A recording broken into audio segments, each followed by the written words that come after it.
Welcome to the ACC on ESPN, part of Dos Equis Tailgate Week. We're in the Dome tonight for number 2 Clemson, undefeated, taking on 3-3 Syracuse. Hello again, everyone, along with Jen Latta and Mac Brown. I'm Dave Lamont. You talk Syracuse, you talk speed, speed, speed. Get the play out fast, get the ball in the air fast, so we're going to go fast. Here are 9 facts about tonight's game in 90 seconds. Dino Babers, he's all about tempo. He wants to go fast. They're going to run 100-plus offensive plays tonight, and to do that, they're going to have to make a lot of first downs.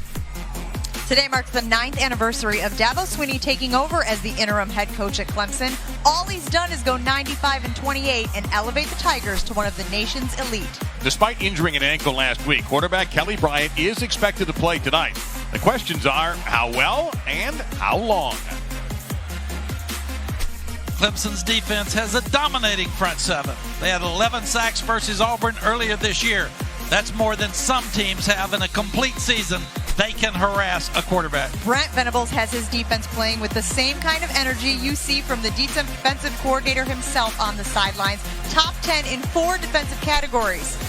The Clemson D will be chasing after Syracuse's Eric Dungey, who's become one of the ACC's best dual-threat quarterbacks. Can he beat Clemson with his arm or with his legs? Steve Ishmael leads the nation in receiving, 56 catches for over 700 yards. He's big, he's physical, and he's fast. Ervin Phillips is the explosive half of that duo, guys. 17 catches for 188 yards 2 weeks ago. His 52 receptions this year, top 5 in the country. The Tigers take the top off of defense with speedy wideout junior Deon Cain. He has 89 career catches, 16 of them for touchdowns. And there you have 9 in 90, and just like that, we're ready to kick off. Clemson has won the toss and has deferred. So Alex Spence will be kicking off, and keep an eye on number 10, Sean Riley, who a year ago led the nation in kickoff return yards. See, in fact, if Clemson kicks away from him, he averages almost 28 yards a pop. This one is underway. Toe has met leather. And it will be Riley running up on a short kick at around the 8-yard line. Gets a couple of good blocks, and Riley, you can see, is shifty and fast, and he gets out to the 33-yard line. Let's get more from Jen Latta about the health of Clemson quarterback Kelly Bryant. Will he go tonight? Well, Kelly Bryant was dealing with an ankle injury, guys, from last week's game. I watched him during warm-ups. He was mobile, putting pressure on that left foot, showing Syracuse as he was dancing and moving around out there. He is good to go tonight. Jen, thank you very much. And we await this Clemson offense being brought out by the junior from Oregon, Eric Dungey. So it's a battle of number 2s at quarterback tonight. Bryant for the Tigers, and for the Orange, it'll be Dungey, who needs one more rushing touchdown to break a record co-held by Bill Hurley and Donovan McNabb. 20 rushing touchdowns for the CUSE.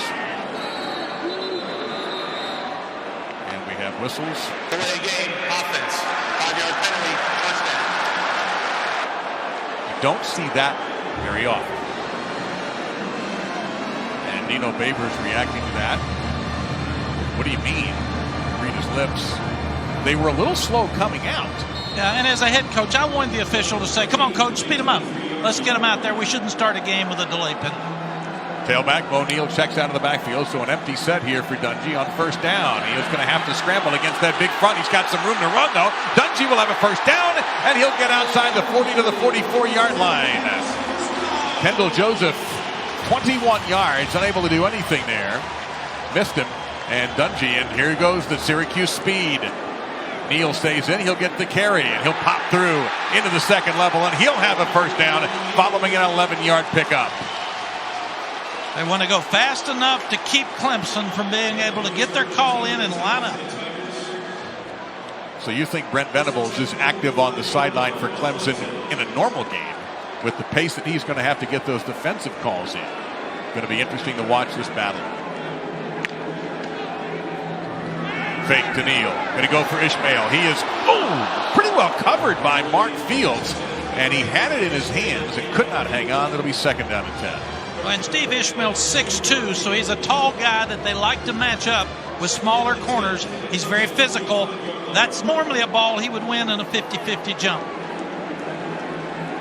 And for the first time, Syracuse takes a breath.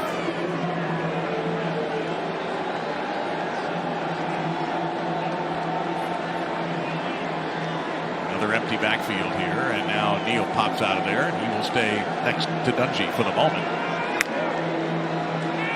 He stays in to block. Pressure coming in from the outside. This Clemson front is a good one. Dungey's going to run again, and he will be hit short of the first down, but he picked up about 8.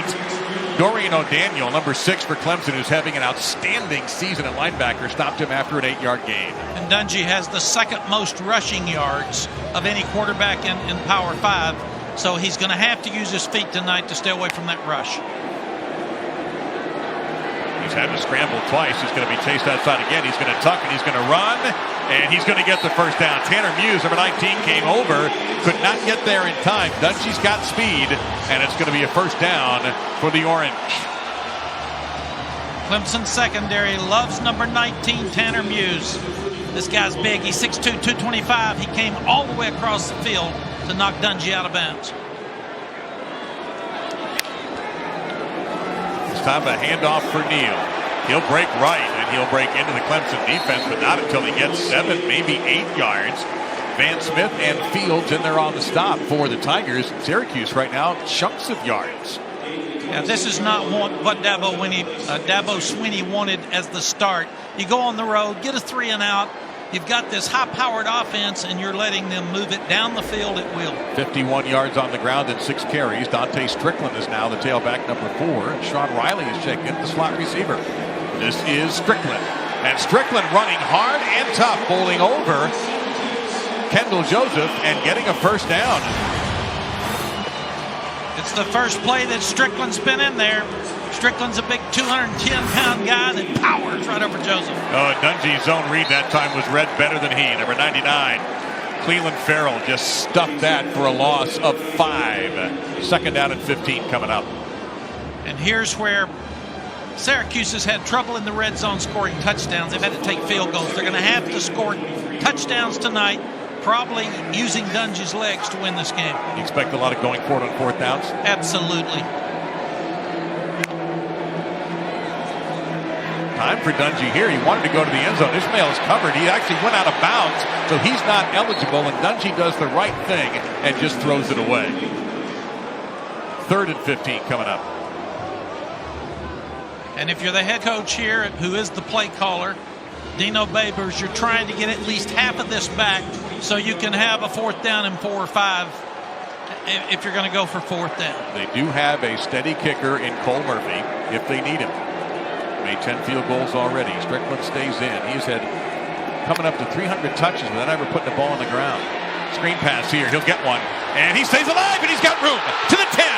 One man to beat. He'll do it. Touchdown, Syracuse.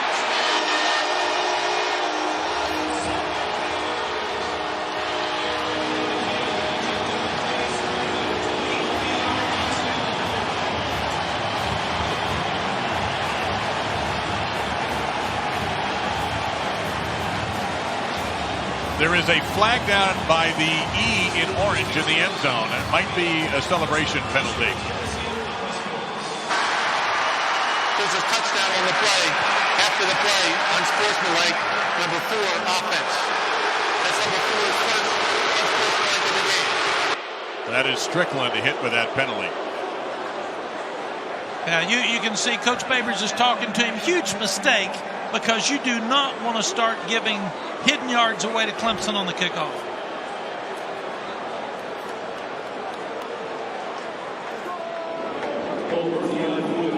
So Cole Murphy will come on for the PAT. The penalty to be enforced on the kick. That means they'll be kicking from their 20-yard line, not the 35. But it's a 10-play, 72-yard drive in 3 minutes and 16 seconds and a 23-yard touchdown pass. Dungey to Strickland, his second receiving touchdown on the season. Dungey's 10th. Perfect start for the Orange. This is a perfect start, Dave. They blitz from the field. They've got the screen into it. You have a missed tackle by Fields. Strickland takes it right down for the score. Syracuse all over it on the first drive. You're watching Dos Equis Tailgate Week. Well, a fast start for Syracuse, 7-0. The Tigers about to get the ball and very possibly in good field position after the unsportsmanlike conduct penalty against The CUSE leaving it a kickoff from the 20-yard line for Murphy. And you've got Etinne and Feaster back there, two speedsters. This is Etinne at the 13. You can see how quickly he goes to top speed. He'll get out to the 38-yard line. That's great field position for the junior from Calhoun Falls, South Carolina. Jordan Martin there on the stop. That's another number 2 who made the tackle. And now here comes number 2, Kelly Bryant.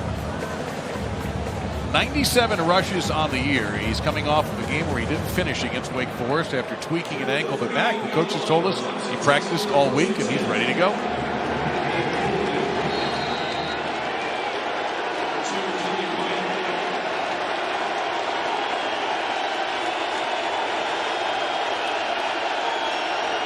Blitz picked up. Bryant throws quickly, caught by Kane at the 44-yard line. Let's see if they mark him there. That'll be a 6-yard pickup. The Syracuse defense is going to use some zone blitz early so they can keep receivers in front of them, but also put pressure on the run. Good opening call for Clemson. Feaster is the tailback, number 28. Fake to him, quick throw, Renfro. He's open and he's got a first down. Renfro, and it's a catch on second down. That doesn't happen very often with Hunter Renfro. He's their third down guy. Now this is perfect. They take the run up inside. It pulls the outside backer away. Renfro's wide open for an easy catch. Guess who else is playing at a high tempo pace right now? That's Clemson's offense, and that's going to be wandering into the backfield. 95, Chris Slick. Offside defense, number 95. 5-yard penalty, first down. Good job by Clemson's quarterback Kelly changing up the snap count to get Slayton to pull up a little early in offsides. So first down and 5, and already now at the Syracuse 37-yard line. All Syracuse's defense talked about was stopping the run, stopping the run. Clemson started with 2 passes. Now the handoff to Feaster, and he gets through. Feaster! Easy trip to the end zone. 7-6 the score.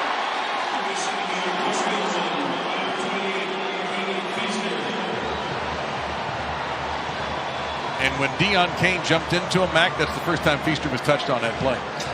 Absolutely. You've got a 220-pound track star out of high school. 100 and 200-pound meters. You've got a 100 and 200-pound guy running 100 and 200-meter dash. He's that fast. And this offensive line is the best Dabo Swinney's had at Clemson. They play 8 guys. They rotate them. 4 starters back from last year. That's a great opening drive for Clemson to answer. You want fast?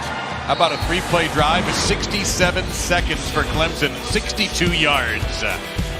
This is power football. Knock them out. I could run through that whole day. I couldn't have the speed that Feaster's got when he turns up the score.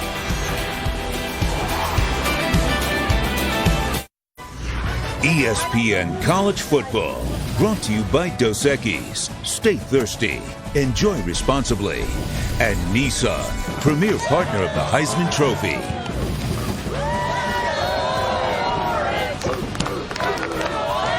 Great fun here in Syracuse, outside the dome before the game and inside. A frantic start with both teams scoring touchdowns on their opening drives. Trying to kick away from Riley, but instead they kick it over him. And it'll be getting a touchback, and Eric Dungey and his offense will take over at the 25-yard line. So we've talked already extensively, Mac, about Syracuse and the time between plays, and this is what they've done so far. Yeah, they've talked about wanting to run 100 plays a game. They've been in the 90s quite often. I said, how many do you run and you usually lose? They said 80. And you can see 79 here against Central Michigan. They still won. But these guys are going to go really fast. They had the perfect drive to start the game. Clemson's defense has got to pick it up. So just a hair under 20 seconds between plays on that opening drive. Dontae Strickland is the tailback. He has the touchdown for Syracuse. They run a jet sweep, and now it's a fake. They look like they might want to go back to Dungey. That's Devin C. Butler who will throw it, and it is broken up. It was nearly intercepted by Cleveland Farrell. You talk about a zone blitz, Mac. Your defensive end was at the 50-yard line, and he almost caught that pass. And this guy's 6'5", 260, but he read it perfectly, and he turned and followed Dungey on the throwback to the quarterback. This is a very well-coached defense. That was a trick play that could have been an easy walk-in. It was covered like a blanket. So 2nd and 10 after all that excitement.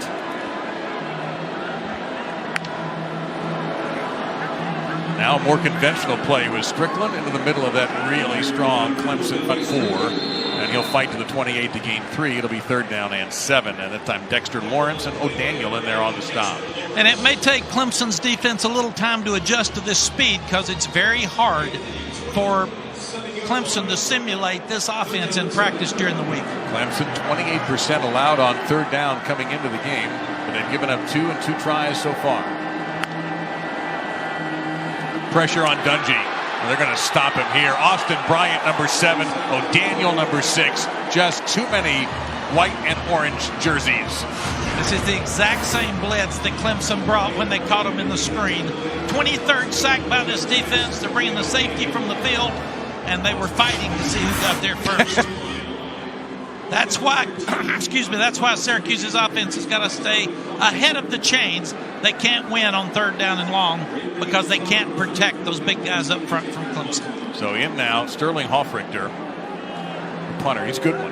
Ray McLeod is back to receive. He's a good one. That's a high kick. McLeod, fair catch. And he'll make it to the 37-yard line. So that's about where Clemson started last time, and they went right down the field to score. Well, tomorrow it's the 112th Red River Showdown. Baker Mayfield and number 12 Oklahoma taking on Texas at the Cotton Bowl. The Sooners are the Big 12's best in total offense, and the Horns are top in total D. 3:30 Eastern, 2:30 Central on ESPN, also streaming live on the ESPN app. Some of us have not been to the Red River Shootout. Some of us have been there a lot. Well, and I'd love to get a bath while I was there. It was always hot. That was 4 years ago this afternoon. That was a fun memory. Should be a great one tomorrow. Kelly Bryant, 2nd series, finds a receiver at the 40-yard line and over to the 42-yard line. A catch made by Mylan Richards, who had a key block on that touchdown run, and Richard picks up 5. That's his 10th catch of the year. You know who his uncle is? Herschel Walker is his uncle. Yeah, he's pretty good genes. Rolling left, Bryant, wide open, Renfro sliding, catch, 1st down, 42-yard line. Martin is in coverage. Notice Clemson's only had 1 run tonight so far because Syracuse is crowding the line of scrimmage with so many defensive players.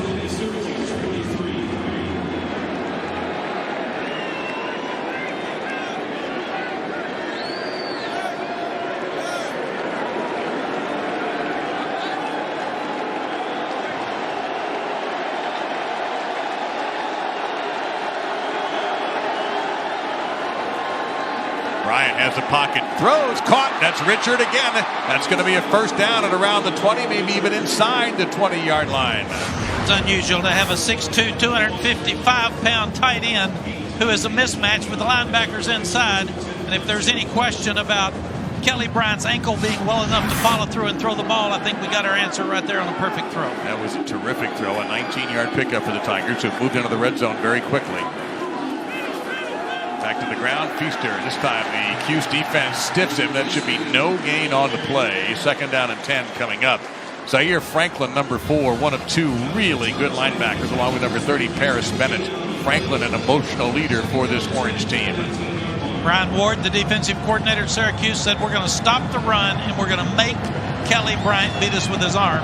So far, that's the defense they're playing. Well, Bryant's 5-for-5 back for 64 yards. Throw out here, looking to Ray McLeod. Ray did not get it, dropped the ball, and recovered very quickly. Hunter Renfro fell on it back at the line of scrimmage. McLeod had it knocked out of his hand by Jordan Martin.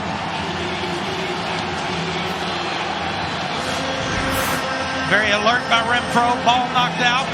McLeod has got to protect the ball. You've got to have your running game on the road. You got to play defense on the road. You cannot have turnovers when you take your team on the road to win.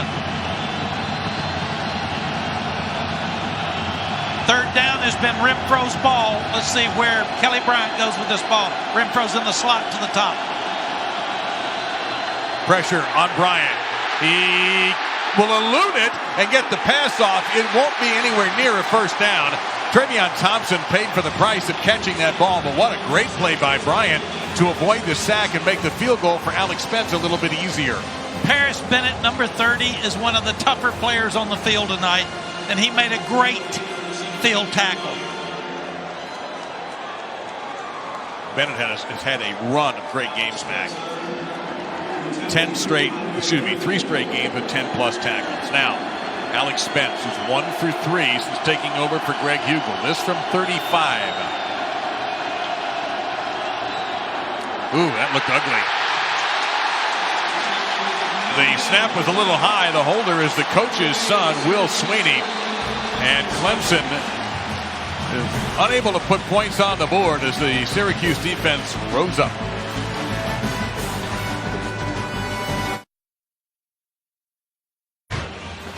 So Syracuse holds. And the last time Clemson gave up a touchdown on an opening drive, they lost. That was that shocking loss in Death Valley when they lost to Pitt. Of course, in the end, it all worked out for the Tigers, but still, that one shook through college football. We're not saying that's going to happen tonight, but it is an interesting thing to keep an eye on. Dontae Strickland in at tailback. Dungey will fire into traffic, catch out to the 34-yard line. First down for the Orange. Steve Ishmael with a catch and a 14-yard pickup. Fans know Ishmael is leading the country with 56, now 57 receptions. Leads at yards also. He now has 743 yards out of North Miami Beach.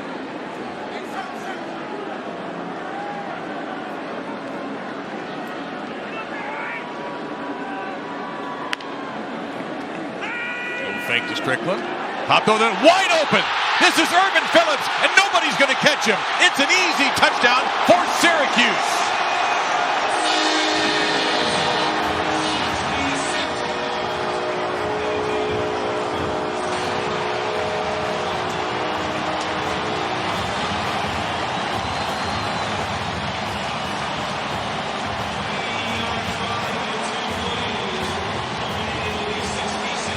.66 yards. Phillips' third touchdown of the season.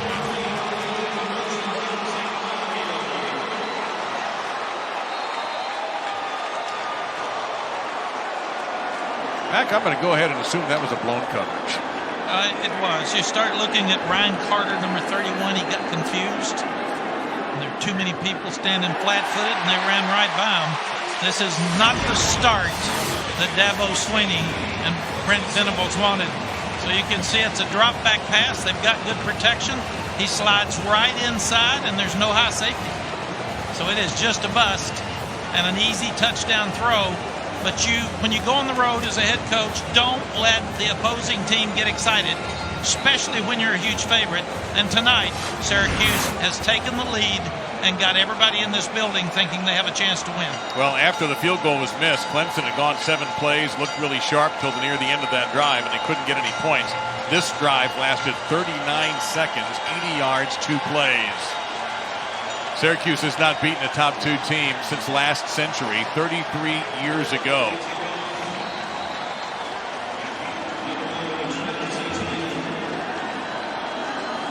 We have a long way to go here.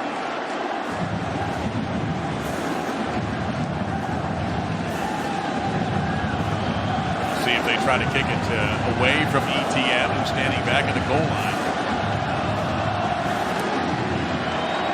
They're going to drive him deep, or not even a guy that. Oh, yes, he is going to take it out.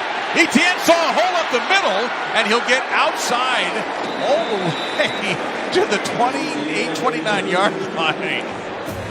A daring attempt by Etinne. Look at Clemson.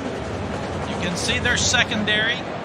The middle of the field is wide open. Someone is responsible for that. It's probably the safety to this side. He had to get back to the hash. But you can see he widens. It's man-to-man. There's just an absolute busted coverage because it's zone on the backside to the right and man-to-man on the left, and someone let the receiver go free. Etinne is the tailback. He'll get the carry now, and he'll be brought down after a 1-yard pickup. Coming in from the backside was the Sam linebacker, Jonathan Thomas, number 23. It'll be 2nd and 9. And if you're Clemson's offense, you've got to answer now, because you do not want your defense on the field too much and get worn down in that fourth quarter with this tempo offense of Syracuse.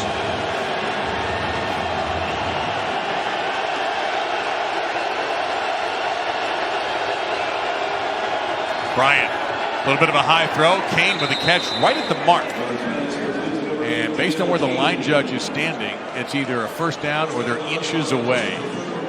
And it is a first down. Frederick in coverage that time. So Bryant, by the way, 8 for 8 for 75. Yeah, very impressed with Kelly Bryant's passing, but noticed we haven't seen him with a design run tonight. So they're probably going to try to take care of that ankle as much as they can. I mentioned that he's the team's leading rusher coming into the game, and he also has had 97 carries through the first 6 games. None tonight. Pressure. Etienne, look out. He is super fast. And Etienne gets 9. It'll be 2nd down and a yard to go. Rodney Williams in there on the stop. Syracuse with a zone run blitz on first down. And Paris Bennett ran right by Etienne as he turned up for the first down. Got to keep your head up when you're coming on the blitz. Bryant. He's going to take off here. And kind of a tentative run, it looked, at least to me, before Paris Bennett gleefully shoved him out of bounds. And I think he's short of the first down. Well, that play was obvious that Kelly Bryant's not 100%. He was being very careful with his ankle as he was sprinting to the right.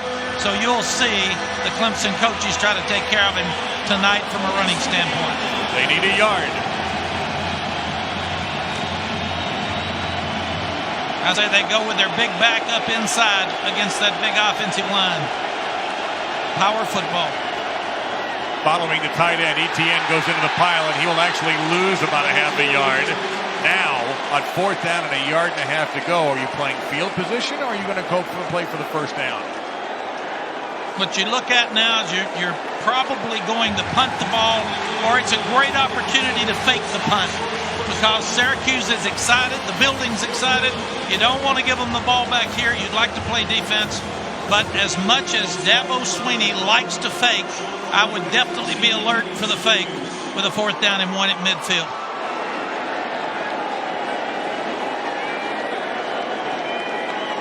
Spears is the punter. And he's going to rugby it. This is going to roll a lot.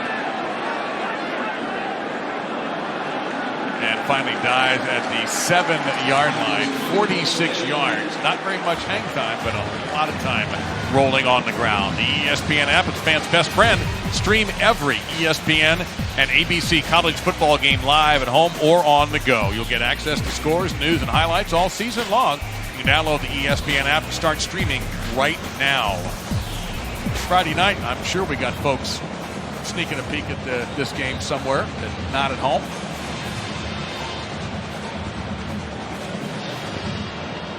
This will be the poorest starting position for either team in this first quarter, but Syracuse has the 7-point lead.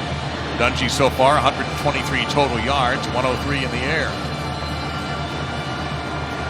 Strickland will stay in, number 4 at the tailback position. We haven't seen big Chris Elmore yet, number 36 for the Orange.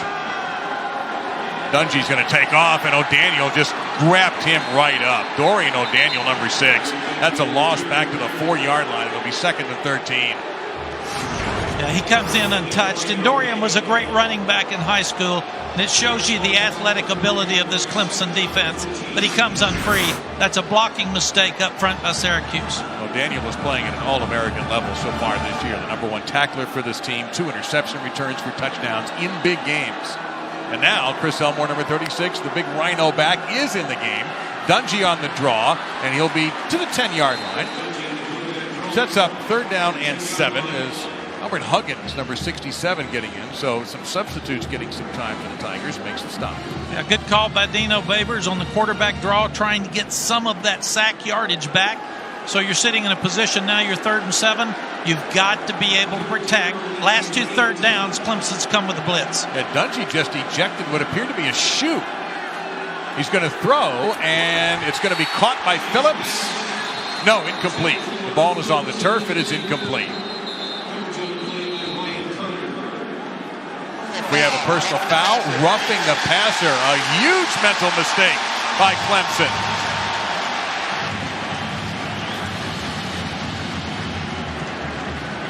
And now that gives Dungey time to tie his shoe. Dave, I was just about to say the fact that Dabo Swinney decided to punt the ball ended up perfectly because they get a 3 and out. They're going to have great field position. Huge mistake by Clemson's defense. You can see Coach Swinney saying, think. And they're going to take care of the quarterbacks.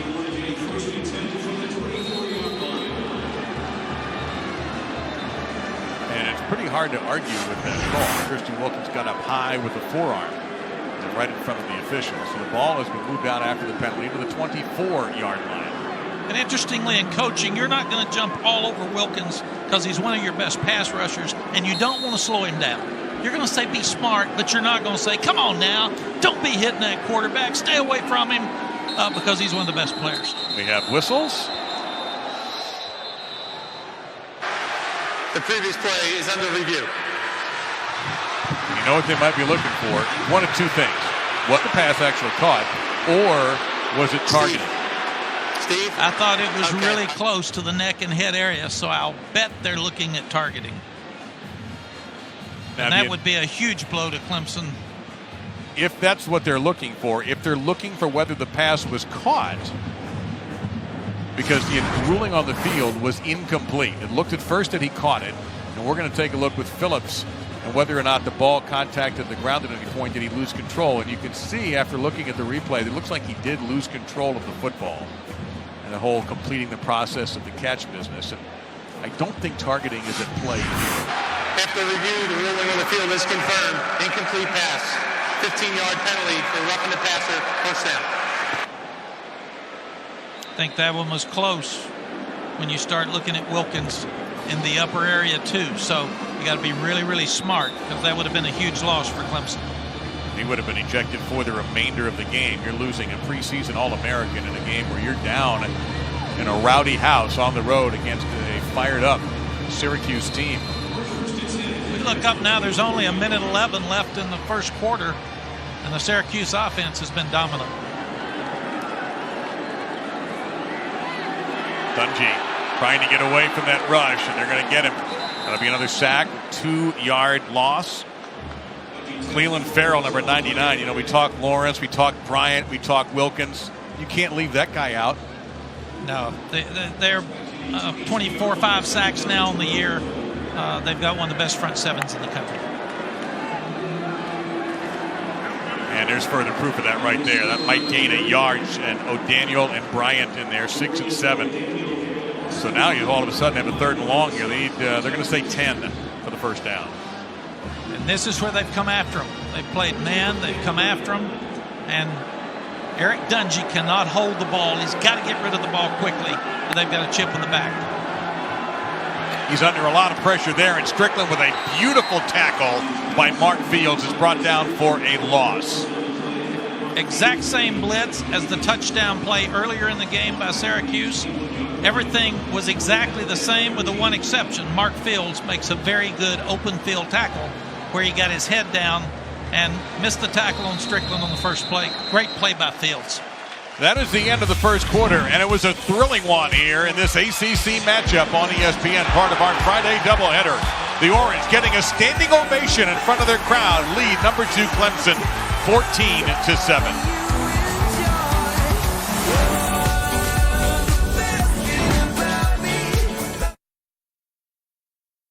Again with a Syracuse punt, the second for Sterling Hoffrichter tonight. His first went 42 yards.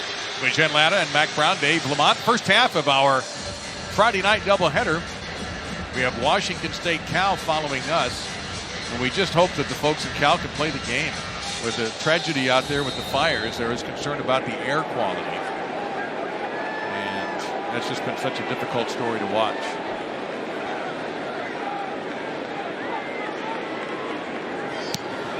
Another very, very high kick. McLeod looking for it in the lights, makes an easy catch at the 35 after a solid 45-yard punt.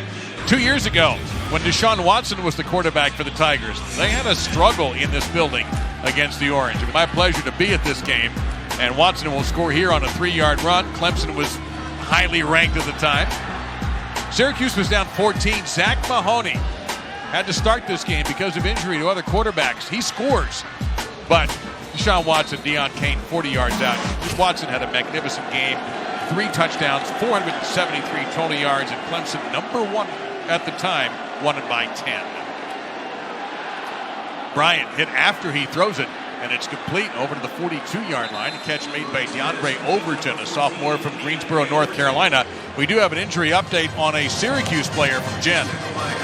Yeah, guys, just a few moments ago, we saw Scoop Bradshaw heading to the locker room surrounded by 3 members of the support staff, looked to be in a lot of pain. He's the starting corner, and I believe Jawan Dowell is now out there in his place.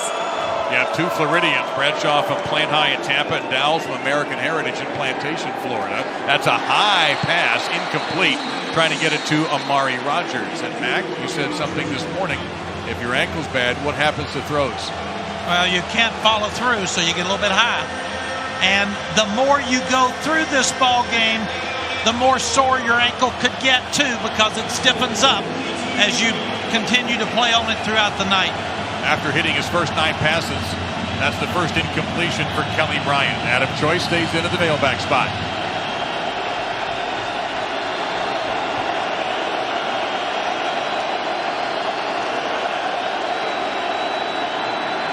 Bryant. Oh, what a great catch that time by Rogers. He is a freshman from Knoxville, Tennessee. And speaking of legacies, his father, T. Martin. Yeah, his father was a pretty good player, too. Yes, he was. Won a national championship. Pretty good at what he does now, calling plays. You know, 1st and 10 at the 45-yard line in Syracuse territory. Choice will stay in at the tail.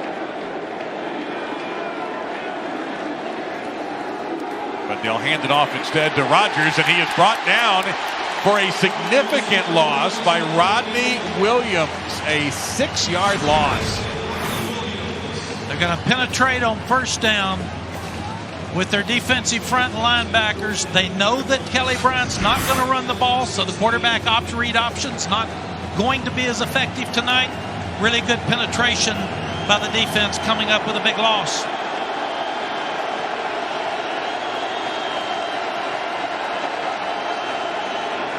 Choice. And he'll get the lost yardage back, giving us 3rd down and 10 coming up. Zaire Franklin among the tacklers there for Syracuse, number 4. It's really hard to call plays when you've lost your number 1 running back as such in your quarterback designed runs. So it's tougher for the offensive coordinator tonight to be able to figure out what to call when he would normally go to Kelly Bryant's running game very often. They take out the tight end Richard and bring in number 1 Travion Thompson. Renfro in motion now to the near side. Bryant in trouble. He's going to have to run, and he'll be brought down short. They'll gain 4. Chris Slayton, number 95, on the stop.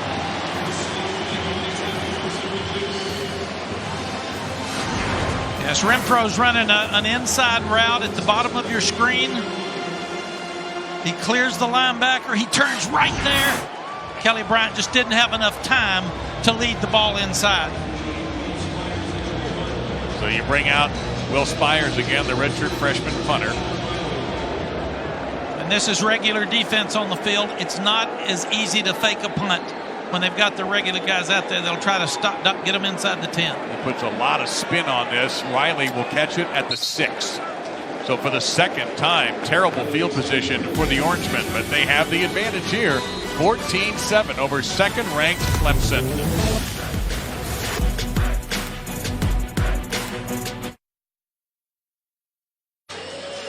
That stat shows a couple of things. Number 1, how tough Clemson has been in the first half this year, and how good Eric Dungey has been so far. That's primarily first quarter numbers too, as we have a long way to go in the 2nd quarter. But if you can also see, Dungey's backed up.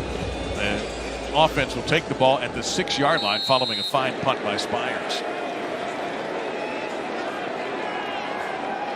Strickland, the tailback. Dungey's going to keep it, and he will get flipped. He'll get a couple of very hard-earned yards. Ryan Carter closing in, and Cleveland Farrell also forcing Dungey after they say no gain, really.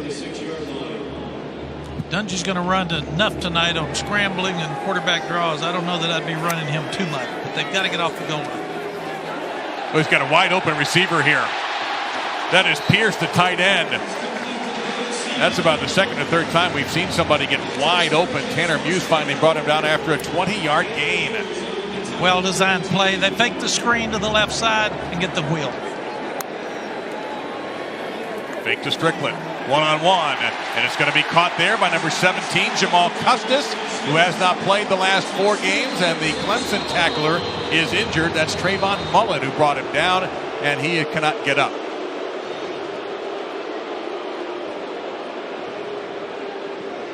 Now, I need to point this out. You might have heard some booing.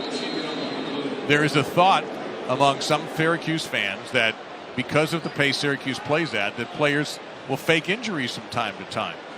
We're not doctors. We have no idea what the situation is. But if you hear a little hollering when an opposing player is down, some Syracuse fans aren't buying it.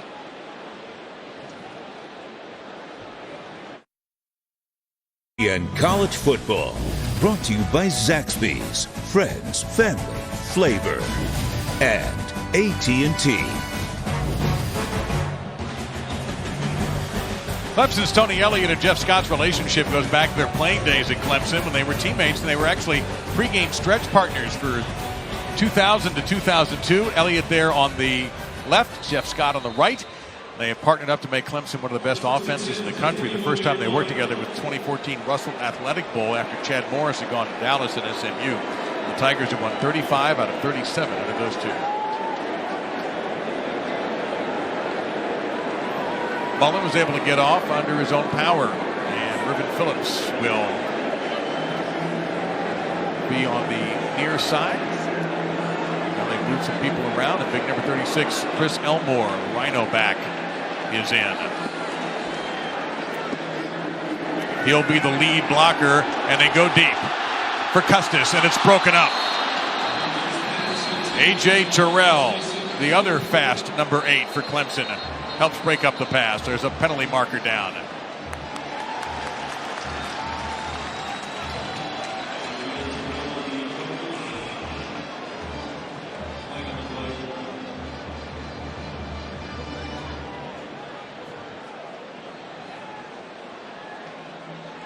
See a lot of communication with those.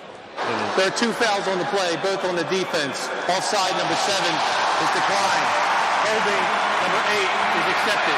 10-yard penalty, first down. Well, he was in coverage. That's Terrell, the freshman from Atlanta, in coverage and with a penalty. When you see you're about to get beat and you've got 6'1" on 6'5", and you realize the big guy who just beat you on a slant is going deep, you grab him and hold him. So the ball is in Tigers territory at the 49-yard line. 2 penalties by the Tigers defense have led to first downs.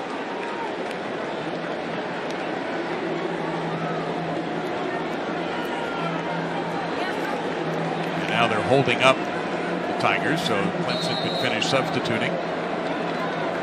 O'Neal, tailback, now he goes to the near side. They quickly throw down the middle, and that should be a first down. Catch made by Phillips. Gain of 11.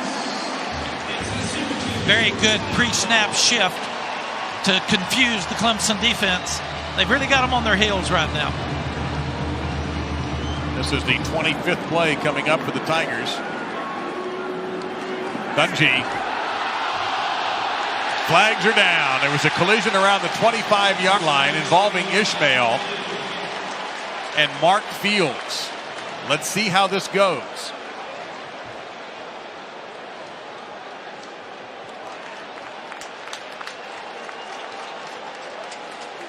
Pass interference, defense. So another penalty against the Clemson defensive backs. Pass interference, defense, number 2, first down. And that gives Syracuse their 13th first down.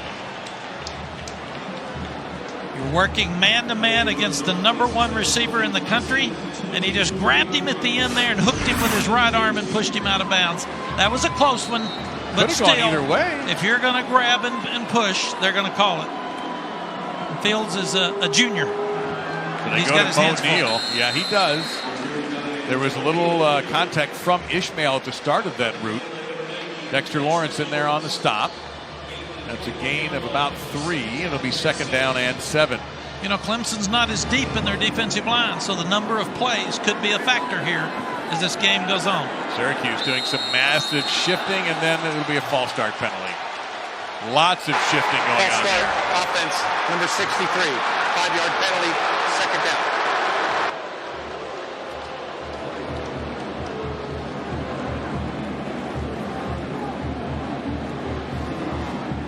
That looked like Tom Landry 1970s Dallas Cowboys going on there, Mac, with all that kind of shifting. Well, it really did. But you look at, I love Eric Dungey. He got all over Evan Adams about not being focused and sitting instead of having the penalty. Dungey on the throw. Swallowed up by Farrell at the 30-yard line. Goodness. Yeah, they were tired of it, so they brought the safety from the field. Farrell came up inside the tackle and caught him in the quarterback draw. Perfect play by Farrell. Farrell's so quick as a cat. He's a redshirt sophomore, by the way. So now here comes 3rd down and 16.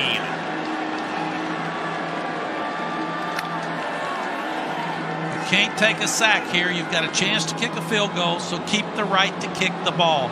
Get the ball out of your hands quickly if you're Eric Dungey. 3 to get off the snap. They'll get it off before the penalty. Here comes the heat.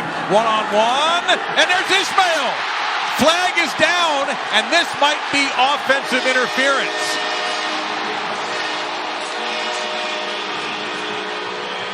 It was Ishmael versus Fields again, and this might be coming back. Pass interference, offense, number 8. 15-yard penalty, 3rd down.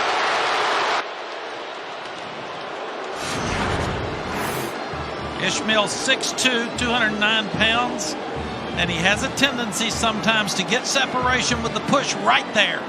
And he just pushed Field in the back enough to get separation with the back shoulder throw and make the catch. Really good call by the officials. It was an incredible effort that he got into the end zone and got this house excited. The horn goes off here, but it's all for naught. And back to the 45-yard line we go now they've got to get 31 yards. So what's the mentality now here for Syracuse as a play caller for Kingdom Babers? You'd like to get 10, 15 yards and kick it a field goal. You definitely want to change field position coming off your goal line. You've already done that, so no turnover, no sack here. Mike Black, our kicking expert and spotter, says need about 10 more yards to get into field goal range. And they're going to be a little short. Now the ball's out! Picked up by Tanner Muse. Muse has a clear path to the end zone. Touchdown, Tigers, no flags. Now, is it going to be considered a fumble after the replay review? I take it back. There is a penalty marker down. We could see it. It's right in front of the Syracuse bench. So there is a flag down at the 42-yard line. It was just obscured by the Orangeman bench. So there's 2 things. What's the penalty, and was that actually a fumble?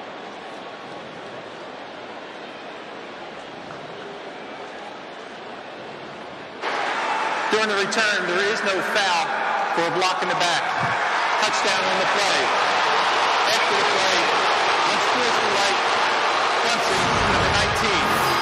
That's his first unsportsmanlike conduct of the game. Oh, that's a fumble. There's absolutely no question about it. That's going to count. Tanner Muse was hit with an unsportsmanlike conduct penalty. So the second time we've had a touchdown followed by an unsportsmanlike conduct penalty on the person who scored. The fumble forced by Isaiah Simmons. And Muse, one more unsportsmanlike conduct, and he is out of the game. If you're the big underdog, you cannot turn the ball over. And Strickland has protected the ball so well, it just got punched from behind. First time he's ever done it in college. First time he's ever done it. Yep, over 300 touches, and that is his first fumble. And we had a very clear view of our replay that was indeed a fumble and a scoop and score by Muse. And you tell Muse to act like he's been there before and don't hurt your field position. I wonder what's up with that. The emotion of this game, Mac, has really caught me. And these players apparently are just so wrapped up in it. That's 4 touchdowns, and 2 of them have resulted in unsportsmanlike conduct penalties.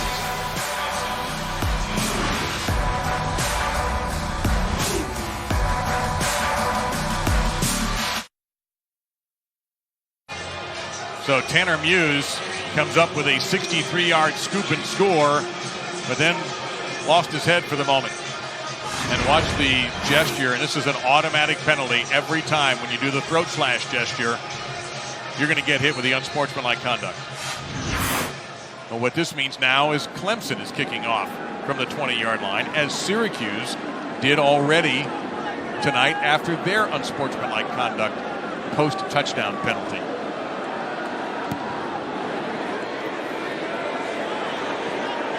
I think that Sean Riley can do some damage here as he goes wide.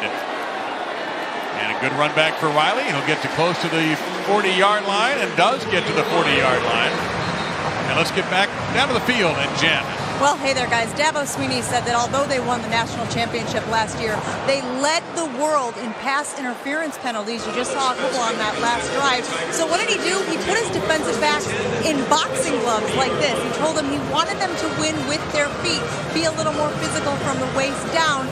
They've done much better this season with the pass interference penalties, but not on that last drive. All right, Jen, thank you. I hope you get to keep the gloves. I'm just saying. It's a great souvenir to have. Dontae Strickland, the tailback, and every time they've been splitting out the backs and bringing them down as receivers. Dungey going to take off, and he will sort of a combination slide and just a takedown on his own part to pick up a couple there. So Daniel with another tackle for the Tigers, gain of 2. Now they told Dungey, get down, but dive for daylight, don't take hits. Screen pass. Dungey's trying to get rid of it, and he's just going to have to take another hit. He'll get 3. Made something out of nothing there. Lawrence and Joseph on the stop. Great awareness with an experienced quarterback. The screen's not there. He knows that people are downfield. He knows the pass rush is softer. He just takes a bad play and turns it into a good play running straight up the field.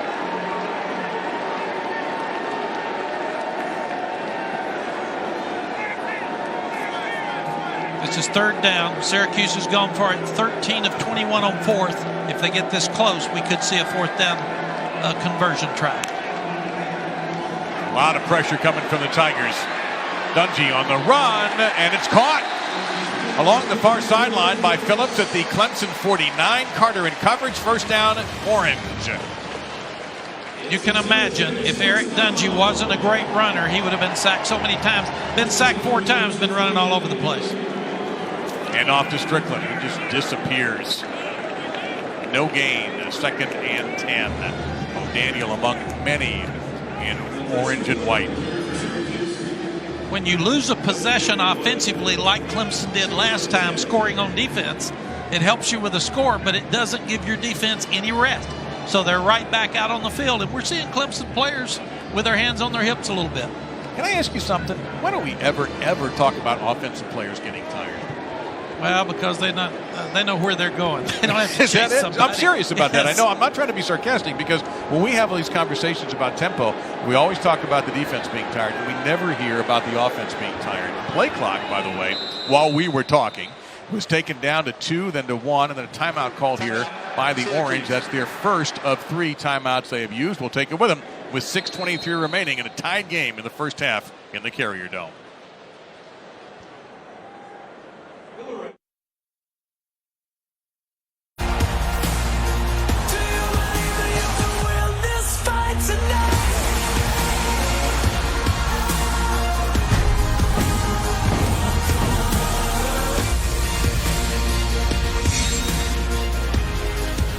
Well, we're getting the weekend off to a good start with this one tonight. Syracuse dominating in time of possession and in plays and in yards. One of the Clemson touchdowns scored by their defense. On 2nd down, Dungey rolls. Phillips is wide open. The pass is hung up, and it is broken up. Isaiah Simmons, the safety, had time to come over and knock that down. 3rd and 9 coming up. Clemson coaches love this big safety. Redshirt freshman, 6'3", 225 pounds. And he's tall enough that he can go up and break this ball up at the height of the jump. They think he's a superstar in the future. 3 out of 6 third downs tonight. Love the play design, moving Dungey away from the rush. And that just completely uncoordinated. False start, offense. Several offensive line players. 5-yard penalty, third down. Nino Babers wandered out to the numbers to say something to one of the officials and was quickly told by the side judge, you better get back to your spot on the sidelines and we could flag you. Had 6 penalties on the CUSE for 50. When you see offensive linemen all jump like that, I'm sure Coach Babers is saying the defensive line of Clemson's calling our signals and getting us to move. Just like that again, center move the ball. And here comes Babers again out on the field. And he is again sent back quickly, but this time he's doing a little bit more talking. Defense, number 42, 5-yard penalty, third down. They would talk about simulation of the snap count. It's what happens in that situation. They're saying, they say move, they say hut.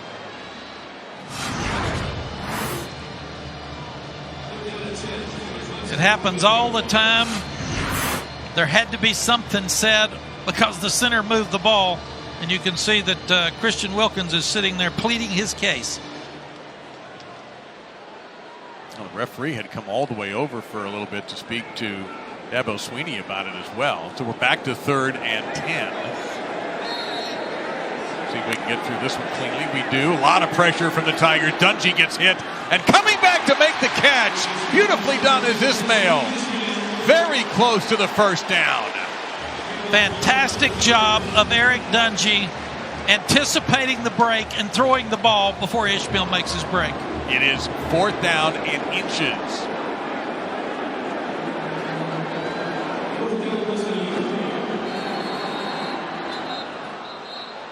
Play is blown dead and timeout. Before the snap, timeout called. Correction, Syracuse. Their second timeout of the half. That simply means that Dino Babers didn't like the call that he saw. It was a mismatch for his defense. This is so critical. Let's get over here on the sideline, get set, get the right play.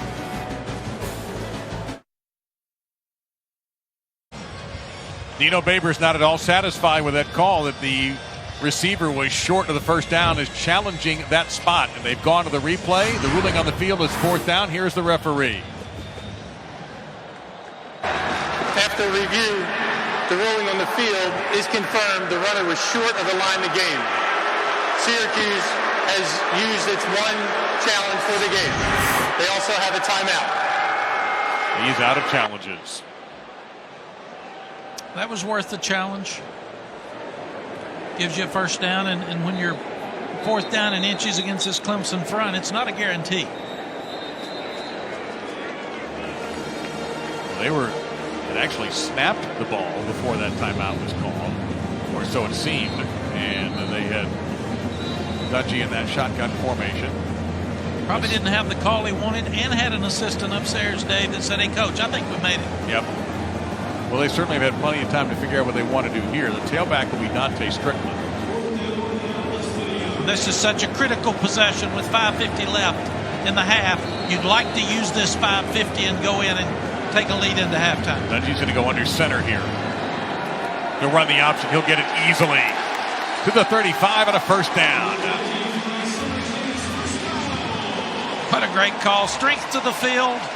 Run your option back into the boundary. Got a running quarterback that could also pitch it, but he knew what he needed for the first down.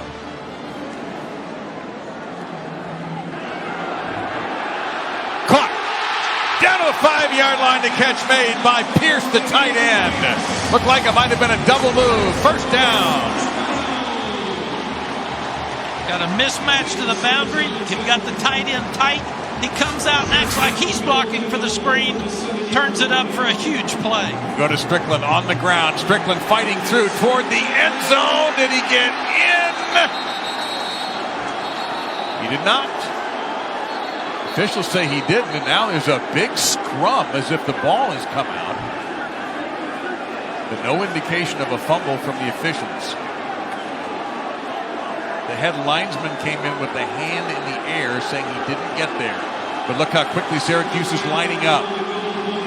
inside the 1 yard line. Dungey is turned away and may have gone back a foot. 3rd and goal. And we may have, Dungey could be shaken up. He looks to be in some genuine pain down there at the 1 yard line. And he's going to get up. He did not finish the game in South Carolina last year when these teams played. Now, this is a tough decision because if he comes out, you have Zach Mahoney, who is an experienced backup, who can come in. And Dungey's going to have to come out for at least this play. And another timeout taken by Syracuse, and they are out of timeouts in this half. And so number 16, Zach Mahoney, is likely to be on the field after this timeout. Number 2, Syracuse was hurt on the play. Syracuse timeout prevents him from having to stay out for 1 play.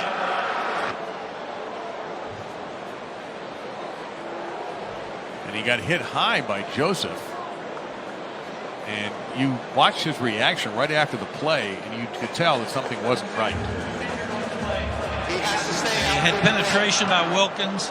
Joseph timed it perfectly and jumped over the pile to knock him back.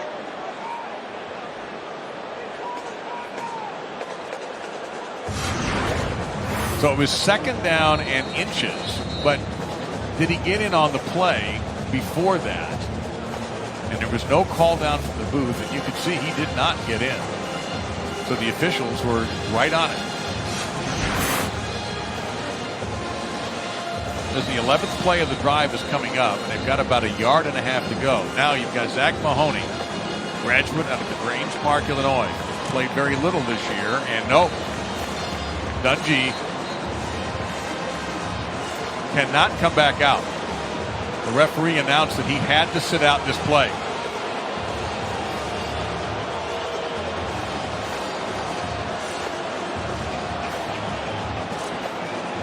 So Mahoney has to come in. Taking the timeout did not save that. He has to be out for 1 play. This is where head coaches make a lot of money for a reason. Mahoney's not a bad runner. He's Yeah. not. So He run option. And he burned Clemson in this building a couple of years ago.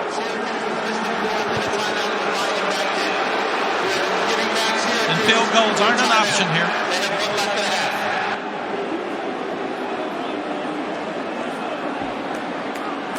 And it was actually kind of hard to hear that through some of the noise in the building.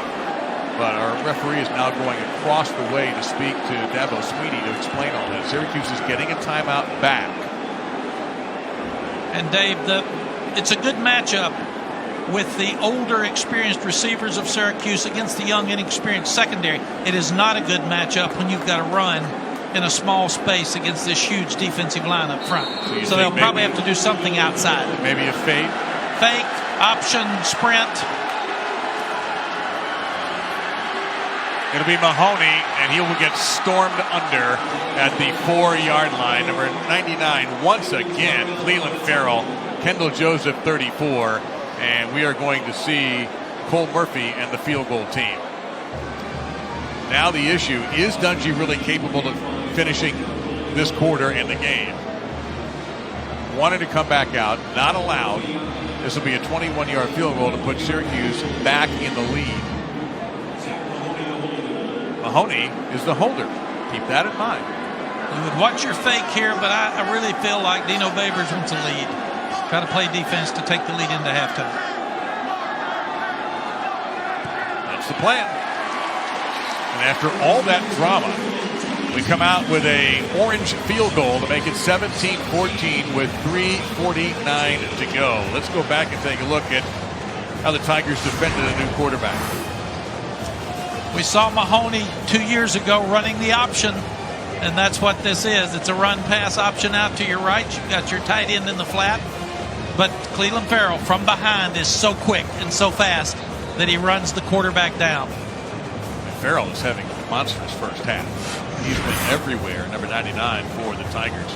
And we haven't seen Kelly Bryant since the 12:20 mark on the game clock. That's not real time now. I'm just talking about the game clock. Here we are at 3:49. And all of our fans who have ever had anything hurt knows when you stretch it, you work it, and then sit, you have a tendency to get really stiff. So it'll be interesting to watch Kelly on this series. They're still not trying to run him, but can he scramble and be effective enough following through to throw the ball downfield? You've got Tavien Feaster and Travis Etienne back deep. Etienne took one about 6 yards deep last time out.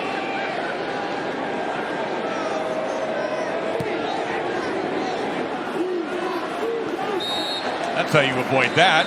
You hook it into the end zone for the touchback. Let's head to the studio. Our first visit with Etinne and Burke. Etinne, what's up? Well, Dave, we're going to try to hook you into this Land Rover halftime report. We'll talk about the way the Orange are defending Kelly Bryant so far. Of course, Bryant had the ankle injury, which you and Mac know all about. So far, it's been a good game. We'll also tell you about the X factor in the second game of our doubleheaders. Washington State gets set for Cal, plus the Red River Showdown. Should be a good game between Oklahoma and Texas. What to look forward to. Jesse Palmer, Joey Galloway, and me. Dave? All right, and we will look forward to that. Tavien Feaster is the tailback for the Tigers. Bryant will take a short drop throw, and it's dropped. Kane had it in his hands and could not hang on. 2nd and 10 coming up. 16 first downs for Syracuse, only 6 for Clemson at this point. 38 plays for the CUSE, and only 20 for Clemson. So you take away the fumble return for a touchdown, this thing would be in a different place. Clemson needs to take it down and score at this point. Empty set backfield here for Bryant. 2-step drop. This one's in rhythm, and it's caught by the tight end, Mylan Richard, and he'll get a first down to the 37-yard tackle by Bennett.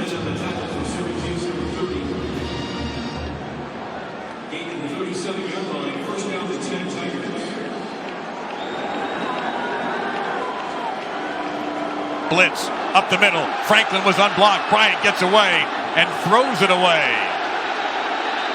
And was there a receiver in the neighborhood?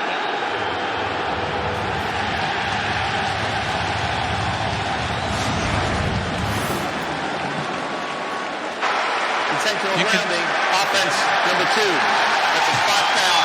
Also down. 2nd down. I think we could all see that there was not any receiver nearby. So that's a significant penalty.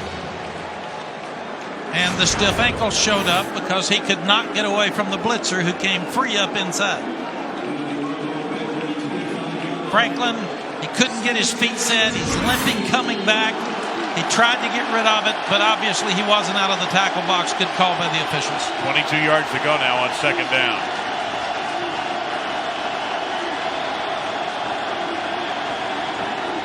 More pressure right in his face, and it's incomplete. On the screen, he was able to get it toward Feaster, but Jonathan Thomas came in that time and hit Bryant about a blink of an eye after he threw it. It's 3rd and 22. The corner comes on the blitz. It's a really good call, but Feaster, your lead back, drops the ball. Blitz from the top. Feaster lets him go. Probably should have butted him a little bit, but they've lost focus. They've dropped 2 balls and missed a pickup on the last 3 plays.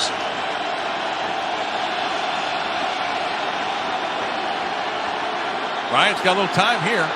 You can see him sort of limp running, and he'll throw this away.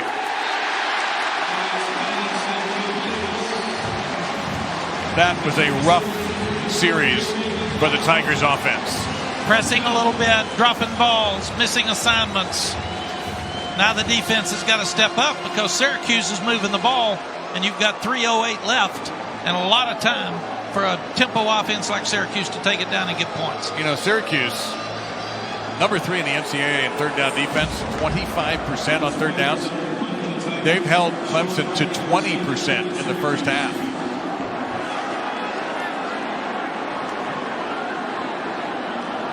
Spires, very, very high kick. Riley, fair catch. And he'll make it at the 30-yard line. Remember, Syracuse has a timeout with 3 minutes to go. Let's get more on Eric Dungey from Jen Latta.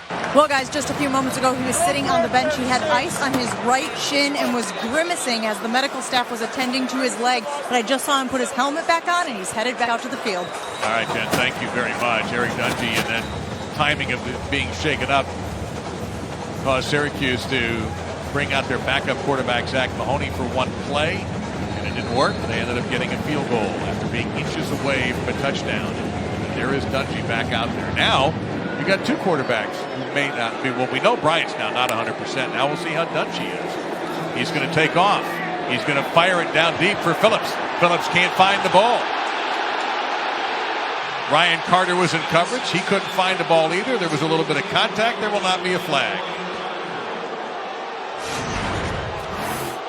In my opinion, this is an uncatchable ball. You've got contact. If it was holding, it was early. At this point, he grabs him some. As you look at it, Dave, I think it should have definitely been called holding. I didn't see that when the play was live. 2nd and 10. Dungey, quick throw, and an excellent tackle by Mark Fields. Kept that from being a bigger play than it was. A gain of 4, and Ishmael did not get out of bounds. You'd like to use some clock if you're the Syracuse offense here. They're looking to the boundary, and that's their way to slow things down. Let the clock run. You don't want Clemson to get the ball back with time.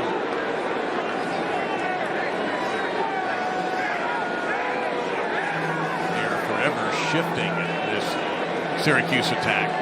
They will let them line up anywhere and then go to their proper position to screw up the defensive lineman. Dungey, can he get away with that bad shin? On the run, missed, incomplete. And the Tigers defense holds. Ishmael was the intended receiver. So we're going to get the Syracuse punt team out with Sterling Hofrichter. And Hofrichter's done a very good job with very high kicks. And we have not seen Ray McLeod, who's dangerous, able to return one yet. In fact, Mac, you think Ray's close to busting one here? He is so close. I wouldn't punt it to him, but they've punted it so high. They've had good coverage. It's worked so far. High with a wobble, another fair catch, and a crowd. And a flag comes in.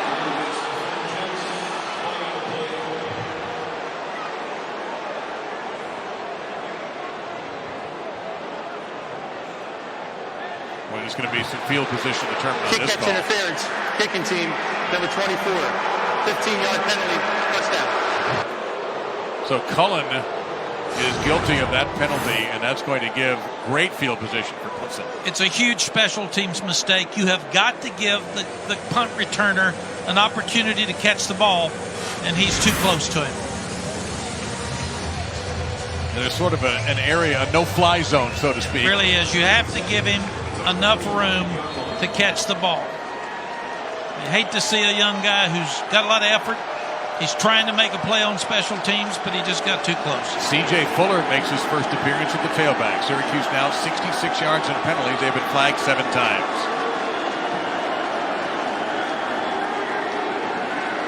Bryant, too high. 2nd down and 10. And he was hit after the play, trying to get it to Hunter Renfro. And he was hit by Chris Slayton, number 95. It'll be 2nd down and 10. The decision by the Clemson coaching staff would be he's not going to be a runner, but can he be effective throwing and following through to help them win this football game? That'll be the question. He hit his first 9 passes and has cooled off since. They run a tunnel screen. Flags are down. Kane's not going to get very much. Bennett in there on stop. And we're going to have a holding call here against Clemson. They're really out of sync on offense. Pressing. Holding offense, number 75. 10-yard penalty, 2nd down. Mac, the thing I notice is I don't think they're handing the ball off very much. You're looking at the clock, 1:46 left. You've still got your 3 timeouts, so you've got plenty of time. But they probably feel like they're ineffective in their running game without their quarterback running the ball because he's been such a big part of that dominant running game. They've been balanced all year. So 2nd down, 20. You get the ball to start the second half, so you don't want to turn it over here or give them a short field and give them more points going in. And now you see the Tigers slowing things down. 7 to get off the snap. Bryant, pocket collapsing, throws. Kane snatching it out of the air. Makes the first miss, but then is gang tackled. He got the penalty yards plus back. Bennett leading the parade. That's a gain of 10. And Bryant is struggling just a little bit. Yeah, they are getting after the quarterback, and they're knocking Kelly Bryant down a lot, and he can't get out of the way. That's the other thing that stopped and grabbed him around the left ankle there. And that's the bad ankle. Bryant hurled to the ground by Chris Slayton. It's 4th down. And Bryant is not getting up.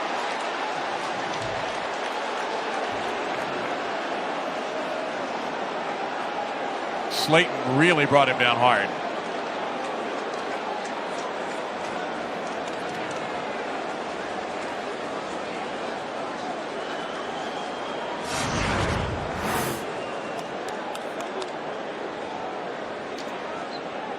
It's hard for him to scramble. He's such an effective scrambler. He turns straight up the field.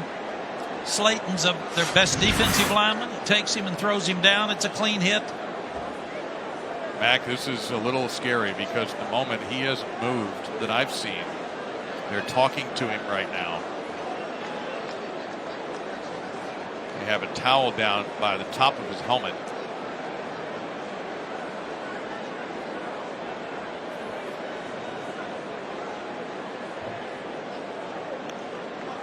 And a lot of concern in this building here for Kelly Bryant.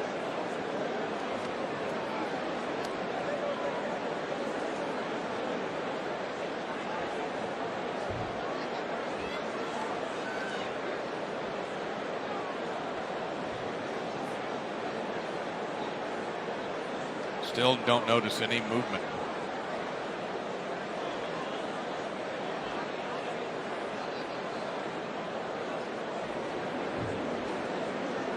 And now I see a Bryant moving a hand or two in there as the trainers are talking to him, but that's about all I've seen. And now they roll him over, and that's helpful. That's good news, a little bit. Dabo Sweeney now joins the crowd. As a head coach, you want to stay away and allow the doctors and trainers to give him a full checkup and evaluation. And then when the time is right, Coach Sweeney, who's concerned about his quarterback, will step in and actually talk to the quarterback and ask him if he's okay, and he'll be the settling factor. You see Dabo there patting him on the leg and talking to him, so get your head up if you're okay.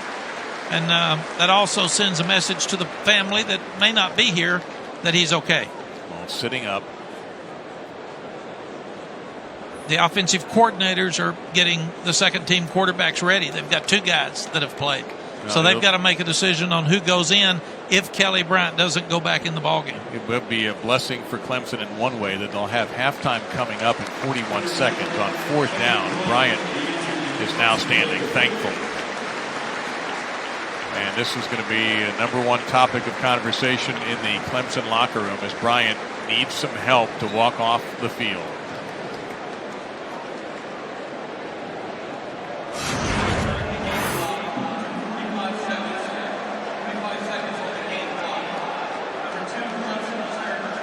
And certainly not a dirty hit at all, but it looks like the helmet goes right into this turf. You can see right away the reaction on Kelly Bryant. He just went down, and it's been a tough game for both quarterbacks. Yes, and regardless of whether Kelly comes back tonight or not, if he doesn't play the rest of the game, they do have a week off, and they have 15 days before their next ball game. Yeah, they play Georgia Tech on October 28th. So either Zarek Cooper or Hunter Johnson could be the new quarterback for the Tigers when the third quarter comes around. Right now, Clemson's got to play a little more defense. Syracuse has a timeout remaining. Spires, it's a line drive punt. Riley's got a chance to do some damage here from the 16-yard line. And the Tigers' special teams won't let him do it. Simmons in there again. I think O'Daniel too. All right, how about the game for Eric Dungey tonight, Coach? Well, for Syracuse to have a chance to win this game, Eric had to make some plays with his feet. And when he did that, he stayed away from the rush. Excellent call by Dino Babers on the screen against the safety blitz that leads in for the score. And then they've thrown the ball downfield well to those two great receivers, Ishmael and Phillips. Now, Dungey's a little beat up too. As Shenlata reported, he had ice on his shin earlier. And we're going to have another busted play here. We've had a handful of these tonight. False start here. False start, offense, number 65. 5-yard penalty, first down. Anyway, so Dungey has a bit of a shin issue. Bryant came in, nicked up with a bad ankle, and now needed help to get into the Tigers locker room right here before halftime. So they're just going to hand it off and see if they can squirt one to try to get out to midfield so they can throw a Hail Mary or something, because they're not going to take any chances at this point in the field. They had 17-14. They would have taken this about 2 hours ago. They'll take the lead going into halftime. Clemson has the ball. Handed here to Dontae Strickland. The Tigers defense will give him a short game. Farrell with another stop. And that should be the end of the half.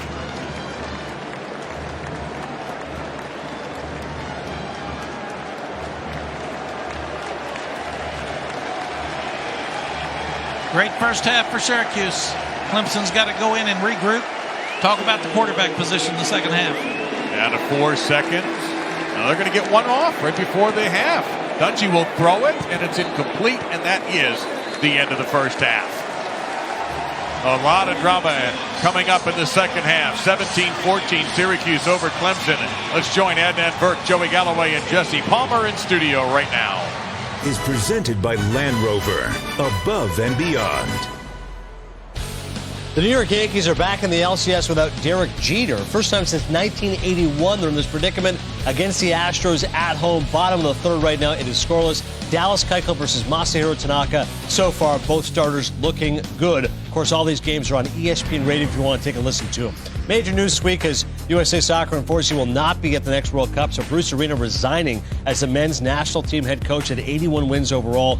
With the U.S. failing to qualify, at least on the men's side, for the first time since 1986. Arena said, "We didn't get the job done, and I accept responsibility." See what happens moving forward for USA Soccer. Moving forward for Syracuse, Tanner Muse here with the fumble recovery. They're leading Clemson, the number 2 team in the country. Can they hold on? Dave Lamont, Matt Brown, Jen Latta, second half call coming up.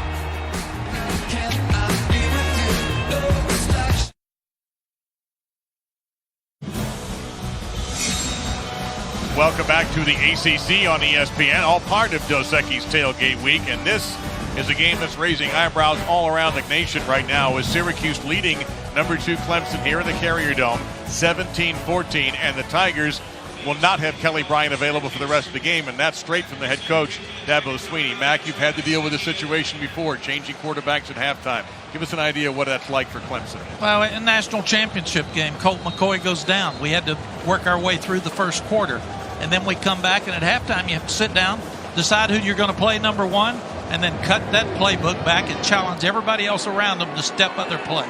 We're going to find out right now who the quarterback's going to be, because Clemson gets the ball to start the half to the 25-yard line. But first, Jen Latta. Well, guys, I just got a chance to talk to Dino Babers out of the locker room. He said we have to hold this first series, get the ball back, and then score. I asked him about the status of his starting quarterback. He said hurting, but available. I also asked him if the defense changes if Bryant can't go. He said absolutely not. They're a tough team, and they're deep. And the answer is number 6, Zarek Cooper, the redshirt freshman from Jonesboro, Georgia, is the quarterback, replacing the injured Kelly Bryant. And a concussion near the end of the second quarter and will not return. They go to the ground, and Feaster will get nothing, maybe even lose a yard. So here is Cooper. He's completed 50% of his passes on the season for only 57 yards. He does have a touchdown. He has run a couple of times for 11 yards. He's facing second down and 10 right now.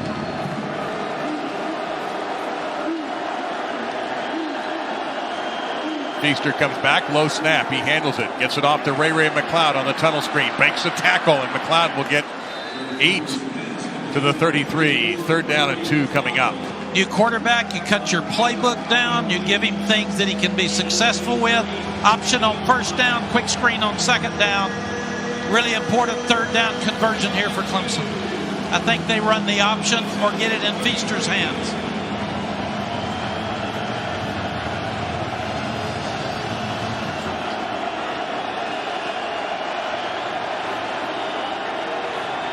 On the run, in trouble now, ad-libbing to McLeod, and it's too high. Flag is down at the 48-yard line. Christopher Frederick was in coverage.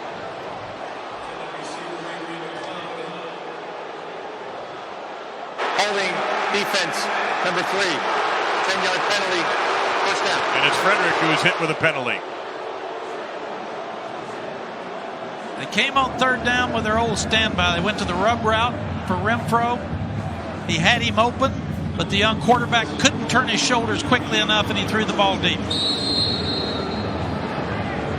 ball now at the Tigers' 43-yard line. Feaster stays in the tailback spot. And you're looking at Zedrick Cooper, the quarterback. Feaster has a little bit of a hole, but that closed quickly. He got a couple of yards. Evan Foster, who's also playing hurt tonight, number 14 for the Orange, came up very quickly to stop that for a 3-yard gain. And I think if you're Dabo Swinney, you went in at halftime and said, man, we've got to be more balanced. We've got to run the ball and keep it away from the Syracuse offense the second half.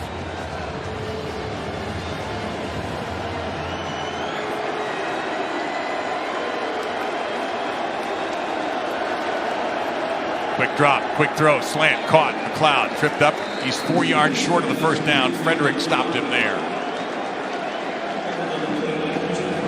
They need to get to the Syracuse 47-yard line to keep this drive alive. Hunter Renfro has been their 3rd down guy, 3rd and 10, but definitely 3rd and 5. So let's find him. And when we find him, you're probably going to see an option right. He's to the top of the bottom of the screen. He's the slot inside, right at the Ernie Davis on the E. They bring a blitz. They throw in the direction of the blitz, and it's batted down. 4th down and 4 coming up. Thought there was an overload to the right. They tried to hit the slant with man coverage to the backside. Really good play by Evan Foster. Now the sophomore from West Bloomfield, Michigan, breaks this up. Get your hands up. Great job, Evan. He had Kane on the inside slant route for the 1st down. Spires into punt again. And Riley waiting from around the 8-yard line. Spires. Riley backing up. Gets it go over his head. And batted down. Did they save it? That was Isaiah Simmons who saved it, and it's going to be at the 1-yard line.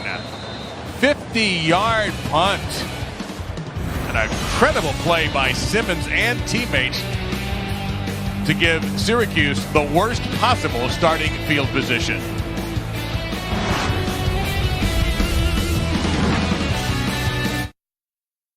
Live on the ESPN app. Download now and take ESPN everywhere.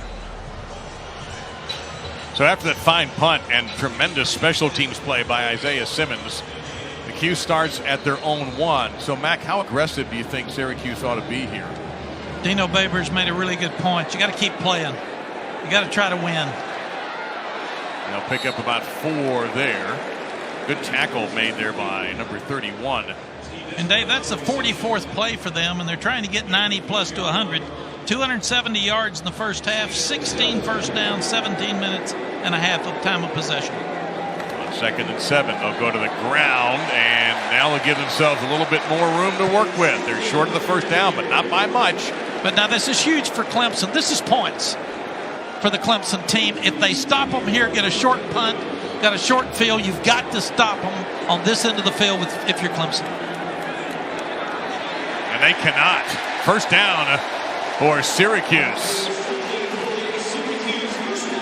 Strickland with a carry in the 1st down. That's a huge 1st down for the Orange, and they may pick up the pace here now.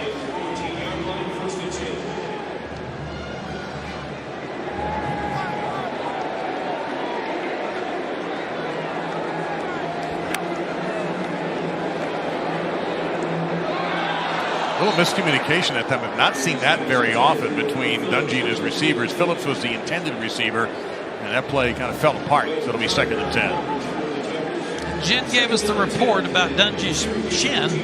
We'll have to watch him in the second half early and make sure that he can step and throw the ball and follow through. You see the numbers there. Third quarters have been very successful for Syracuse when they have the ball, and for Clemson when they don't. So we'll see how that holds up here. Well, they've got Chris Elmore, the big fullback slash tight end, all the way at the top of your screen. They go underneath. The pass was tipped. The umpire says the pass was tipped. There'll be no interference against Tanner Muse for the contact with the receiver. It'll be 3rd down and 10. Now you're Brent Venables. You've got to make a decision. Do you come after him? Do you have a 3-man rush? What do you do, understanding they're a really, really good screen team? So this will be a good call by Brent. Syracuse making some late changes and not at top speed. They bring Devin C. Butler back in, number 5. They take out Elmore. They're 4 out of 10 and 3rd downs. They bring some pressure. And another big miscommunication with Phillips and Dungey. That was 10 yards over his head, and Syracuse will have to punt.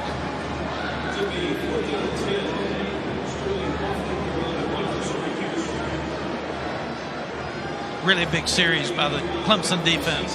They didn't hold them inside the 10, but now they've got them punting from the 14-yard line. This should give them great field position, even if he gets off a great punt, and you fair catch it. Ray McLeod at the 45-yard line has not had a chance against Hofrichter, who's been outstanding. But this one, not so good. It's going to be much shorter.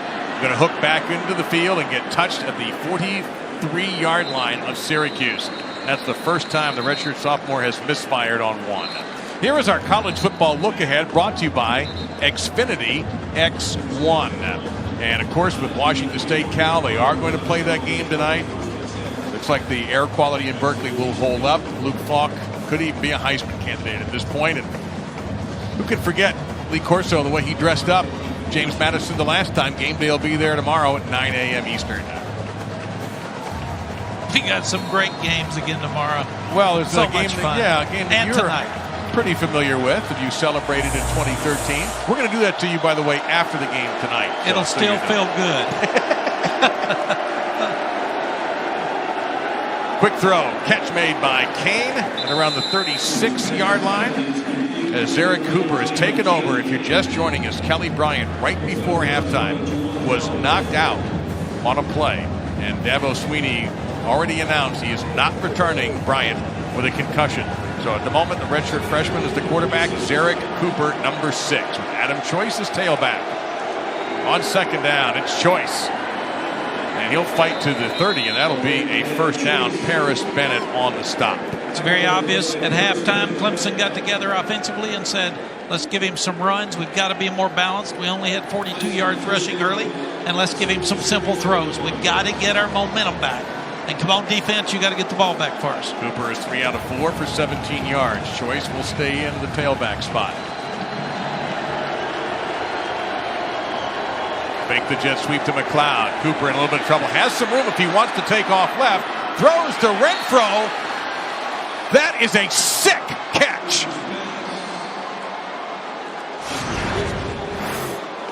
Quite a catch.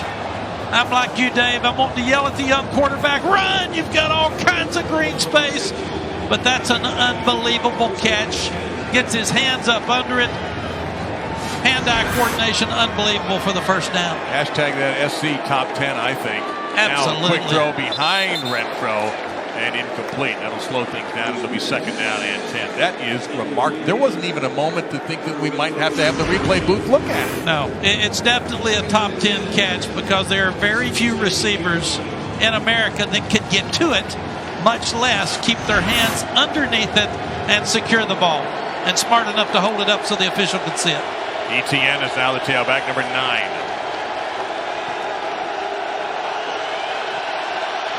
Cooper. Remember, Clemson hasn't been good at kicking field goals. No, they've missed one tonight, and badly. 5 seconds to snap. They get it off in time. In trouble and swallowed up almost alive by Alton Robertson. That's a loss of 6. Well, it's a communication there. You start looking as a quarterback at the sideline, and Cooper's not sure what to do. He changes the play, and obviously not everybody was on the same page. Some guys trying to block as receivers, some trying to run. Be smart here. Keep the right to kick. Cooper, McLeod to the 13, and McLeod gets them closer. They're still several yards short of the first down. They're going to be 1 out of 8 on third down conversions, but they have made this a reasonable field goal if they want to try it for Alex Spence, and I don't see him coming out. Not sending him in. He's going for the 4th down. Nope, here he goes. Thought about, though. They had a hard discussion. They said, come on, coach, we need points. We need points. And you can see him go, okay, Yep. I know. Somebody really got in his ear. No, it's probably Venables. We're going to get it, coach. We're going to play defense. Well, they got to hurry up here. Want to go for it. Down to 4. 30-yarder. They get it off in time. And that one is good. And a good job by Will Sweeney, the coach's son, to handle the high snap. Zarek Cooper. That's why you got to be simple with your coordination, because young quarterbacks get confused. Confuses the offensive line up front. Turns one loose. Big sack.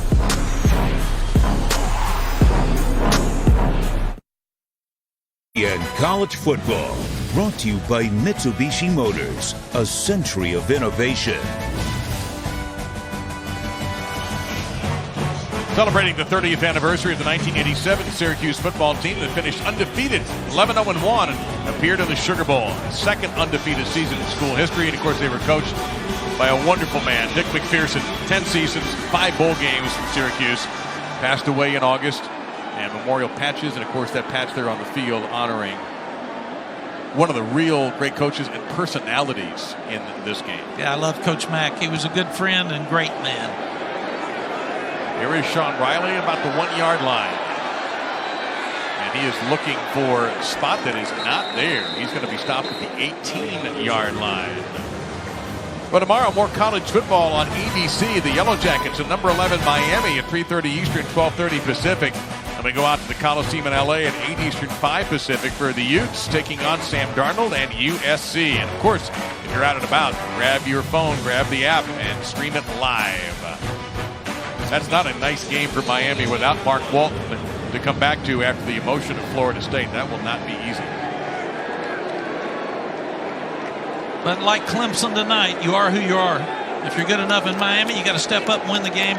Clemson's playing with more urgency right now. First carry today for Tyrone Perkins. He'll get a couple of yards. It'll be 2nd down and 8 coming up. And if Clemson's the number 2 team in the country without their starting quarterback, they still have to step up and win this ball game on the road. Well, the poor punt helped them into a 30-yard field goal. Dungey looking, receivers are covered. He'll take off, and he's got some room here. Dungey down the sideline, breaks free into Clemson territory, and is brought down at around the 37-yard line, and a touchdown-saving tackle by Kayvon Wallace. The quarterback's feet are invaluable in college football. Nobody accounts for him. There's no spy on him. So he outruns Joseph to the corner and turns up. It was a 45-yard run to the 35, and the next carry by Perkins will get inside the 30 or on the 30, they're going to say, and 5 quick yards. Always made me mad. We would score, and I'd say, defense, shut them down. Syracuse moving the ball again. Now a fake, one-on-one, into the end zone, touchdown, Syracuse, Ishmael.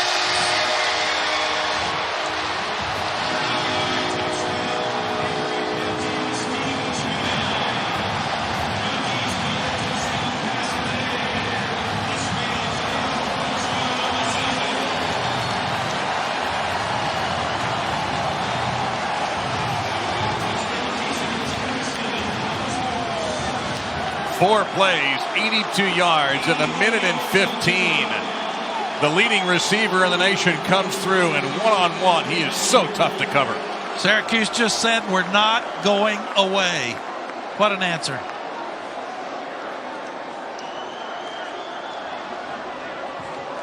The big play, the run by Dungey.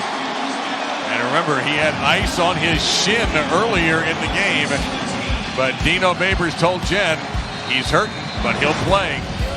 And a great matchup, Dave. When you're in coaching, it's all about matchups. They took their best receiver, leading receiver in the country. They locked him up with a safety, and he beats him deep for the score.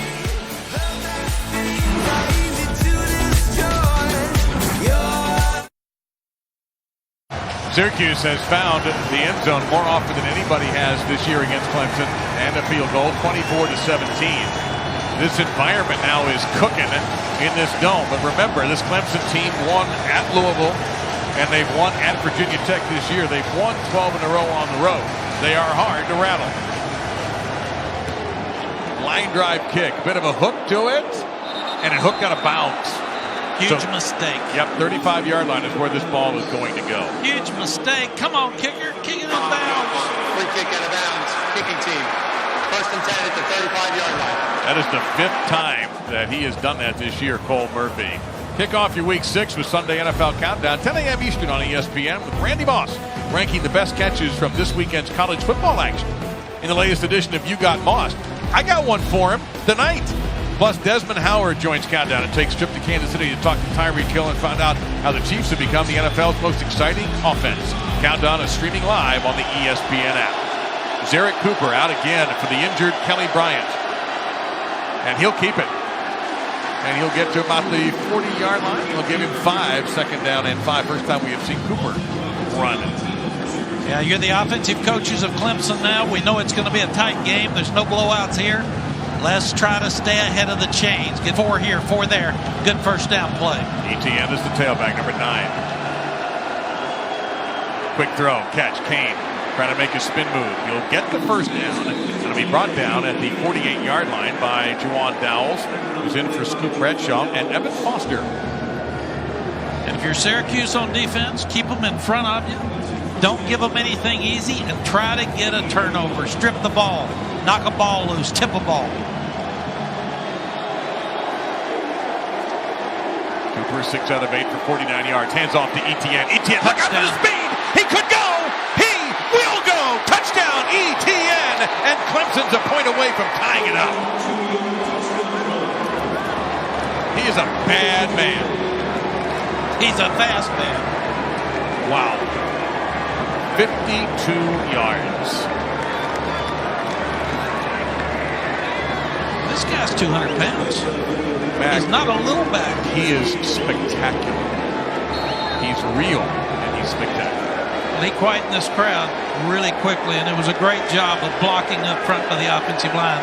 I think we see Clemson run the ball and be much more balanced the rest of this game.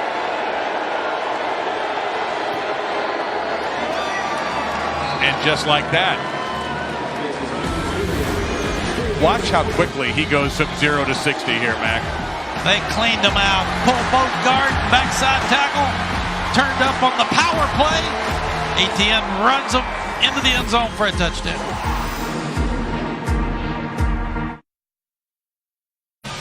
That electrifying 52-yard Etienne run knotted up at 24. This is our 4th tie. The number 2 team in the country has not led yet tonight. If you take a look at the electrifying Travis Etienne. He is a freshman out of Jennings, Louisiana.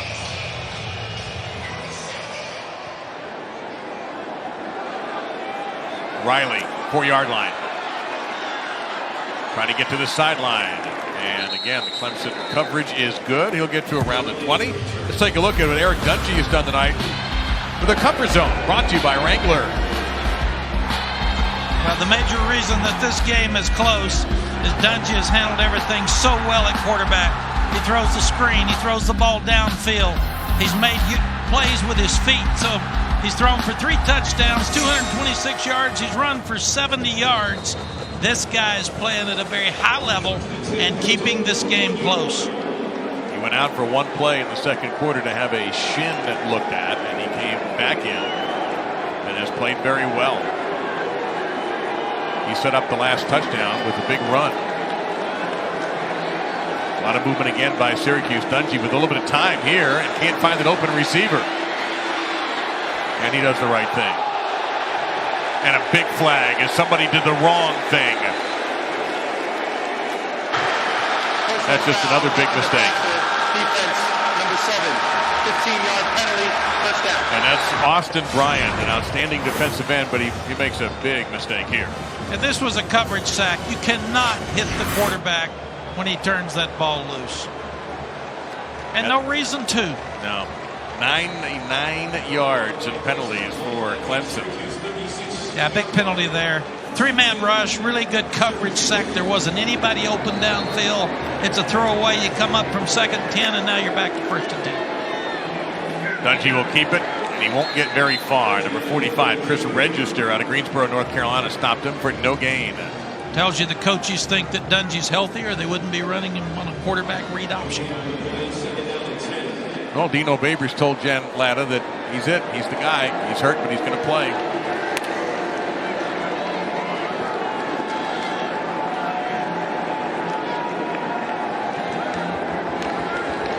Changing formation, trying to get mismatches. More pressure. Dungey flushed.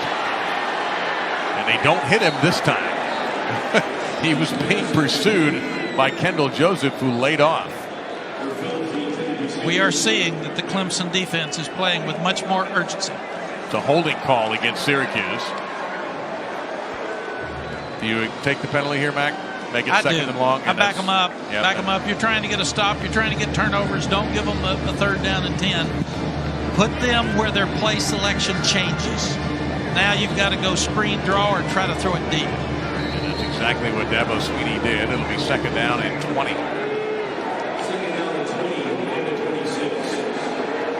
O'Neal stays in at the tailback position. Dungey, there's a tunnel screen. And Syracuse did not get much with that, as Dexter Lawrence was able to stop it. And there's another flag down at the 25-yard line.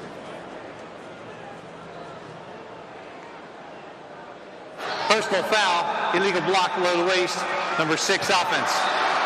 That penalty is half the distance to the goal, 2nd down. Yeah, that penalty on the tight end, Pierce. Back them up. You can't block low downfield. That's 10 penalties. So that's 19 accepted penalties in this game tonight.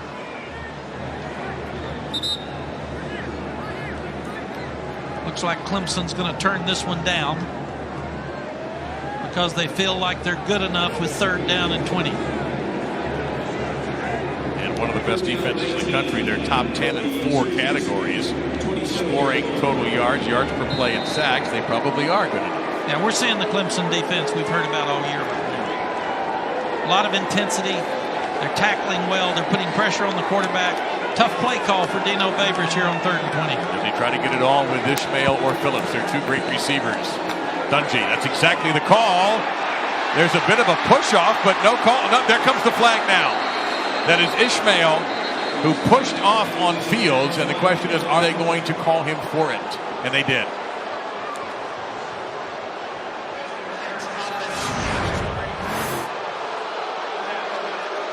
This is an obvious call. He's covered. You've got the back shoulder throw. He can't push him down and then go back for the ball. That's the 2nd time he has been called for interference tonight. Anytime you get that much separation as an offensive player, you've probably pushed. Now we're at the 13-yard line, and they've got to get to the 46, excuse me. Now field position changes completely. They're probably going to run us. You have to go screen draw or sling it deep, Dave, to try to get out of there and hope you get an interference call. Well, don't turn it over. Wouldn't be surprised if we get one. Dungey Clemson came after in trouble, and he's sacked inside the 5 by Clelin Ferrell.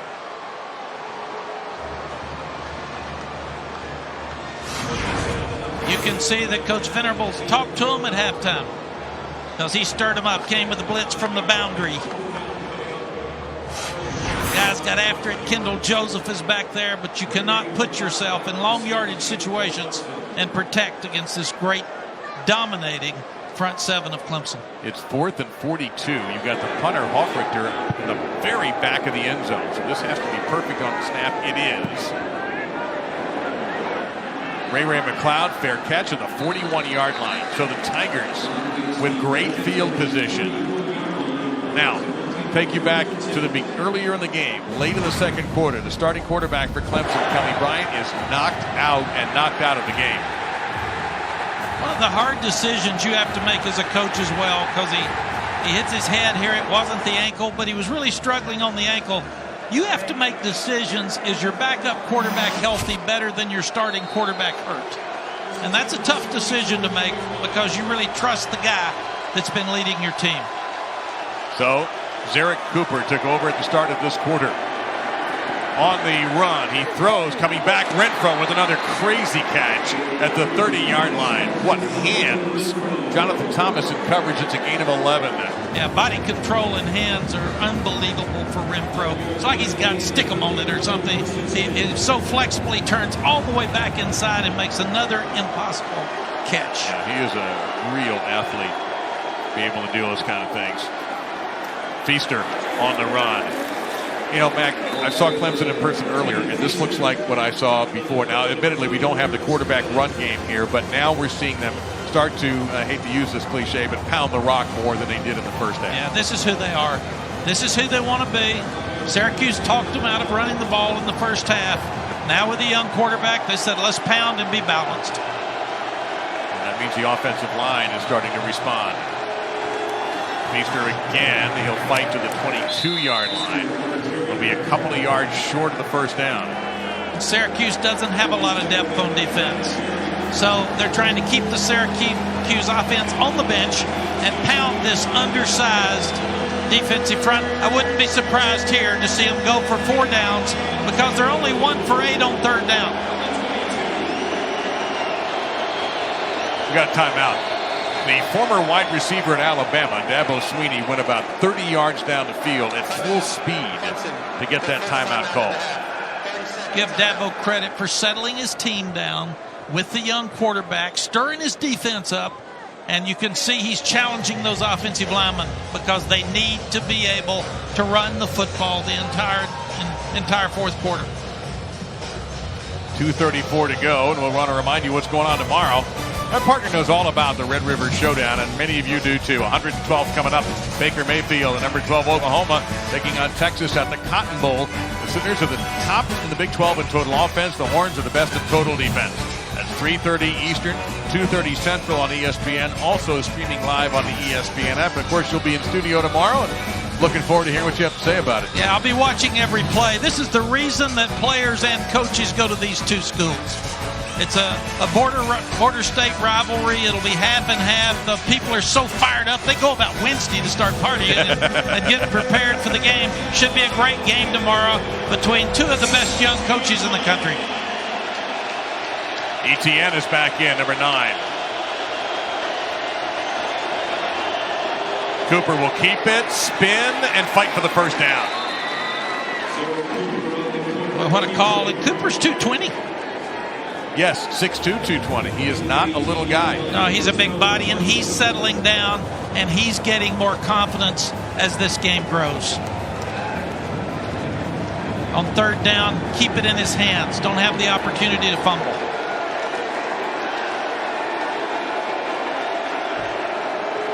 Pressure up the middle. Cooper gets hit, and he is down by Paris Bennett. Number 30 came in unblocked, and a loss back to the 27. You got to love Paris Bennett. He's humble, but he's quick and he's tough. He comes on the blitz. He comes free. He slides around the running back and hits the quarterback flush and throws him to the ground. This guy is a very tough, smart, quality football player that helps lead this defense. Senior out of Detroit. Etienne stays in the tailback spot. They give it to him. He just hits those holes so quickly. He'll get to the 21-yard line. Let's go back down to the field and Jen. Well, Paris Bennett, it does not come natural for him. Paris Bennett, that is. It doesn't come natural for him to lead you guys, but he's realized that the more successful he's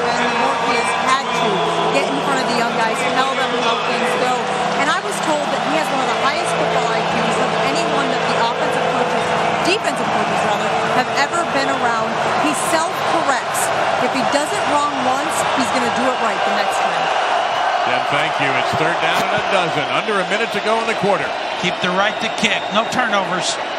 To the end zone, way too high. Renfro was around the 5-yard line. And it's going to be 4th down and 12. And Dabo Swinney makes a little kick with his left foot, kicking motion, and that means he's going to send out Alex Spence. You have got to give a lot of credit to Brian Ward and this Syracuse defense. They're undermanned. They are fighting their guts out to hang in there and win this football game. This from 39 with the holder being Will Sweeney. Spence. Not going to fake here, Dave. Too far. Okay. 4th and 12. Fakes off. Snaps have been a little high tonight. That one looks pretty good. The kick, however, is not. Syracuse holds with 45 seconds to go. Remember the great field position Clemson had at the 41-yard line. That sack by Bennett ruined everything. Yeah, missed field goals like a turnover. And it really hurts your momentum. You had everything going. Young kicker looks like he's stepping with his plant foot, his left foot, too close to the ball. And he's like my golf swing on a drive, Dave. He's pulling it across his body to the left. So that's a very, very poor technique for him. He's got to do a better job. Gets his head up too soon. And when you get your head up, like in golf, you pull the ball left. So Eric Dungey takes over. Waning seconds of this 3rd quarter. And that will be the tight end. Ravion Pierce, the junior out of Plantation, Florida, gets a 1st down and a gain of 10. That's been their favorite play of the night. Fake your quick screen, act like you're going to block as a tight end or wide receiver, and slip behind them on the wheel route. Now Dontae Strickland is a tailback. He'll get it. Pops up the middle. Strickland breaking a tackle, breaking another one. He'll get to the 40. They'll be 2 yards, almost 1 yard short of the 1st down. The longer Syracuse can hang in this ball game, the pressure goes completely to Clemson. Strickland had put his shoe back on. We've already seen Dungey throw his shoe in the end zone before a play. Strickland got his on. Dungey, shoulder fake. Can't find anybody open. Now under a lot of pressure. The long throw, incomplete. And that'll be the final play of the quarter.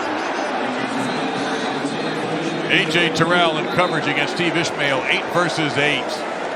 The number 2 team in the country 2 years ago struggled in this dome against Syracuse, and they're struggling again against a fired-up orange squad.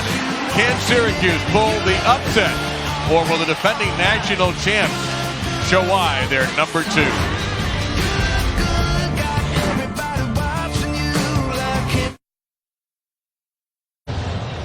We start the 4th quarter with the number 2 ranked team in the country in this ACC matchup on ESPN, tied with Syracuse 24-24.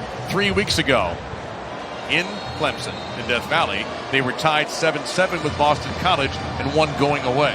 This is a much different environment, and Kelly Bryant wasn't injured. On 3rd and short, Dungey with the keeper and a 1st down. Kelly Bryant knocked out of this game late 2nd quarter with a concussion. Dabo Swinney telling us at halftime that he was way off the field and Bryant was out. Little screen here.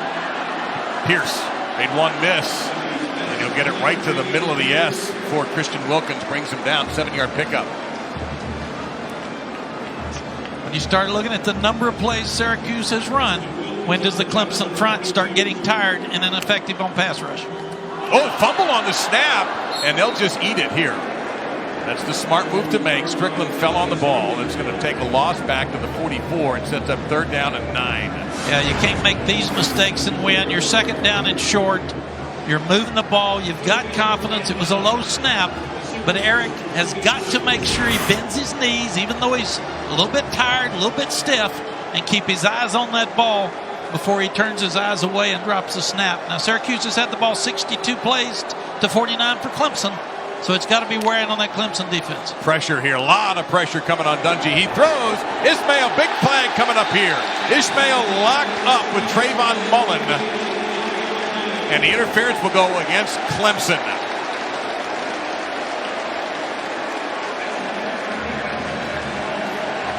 Well, it seems like either Ishmael gets a catch or a flag. Well, he's so big at 6'2", and he runs good routes. He plays good with his hands, and they're fully aware he's got enough deep balls in this game. Mullet just grabs him and throws him to the ground. So to the 41-yard line of the Tigers we go in a game where Clemson has never led. The longer this game stays tight, pressure goes to Clemson. Incomplete. Maximum effort given that time by Phillips. Second down and 10 coming up. Tonight, you can see why Ishmael is the #1 receiver in the country. He's strong, he's got great hands, and he has given that Tiger defense a fit. On the night, see his numbers with 1 touchdown catch when he was isolated against the safety. He and Phillips are the real deal. Yep. Look, Tigers coach told us that yesterday. Dungey. And there's Phillips. That's a first down, 30-yard line. And when you're having trouble covering Ishmael and Phillips one-on-one, you have to play zone. When you're playing zone, you have the creases with more people open. We have a Clemson player down, and that is A.J. Terrell, who made the tackle. I don't like people booing when a young man goes down. I'm glad you said that, Matt, because if you didn't, I was going to. No, I understand the football and the way it's played, but these young men get hurt. Let's take care of them. Let doctors see them.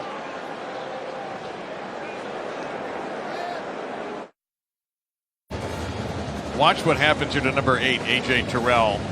There. Knee into the helmet.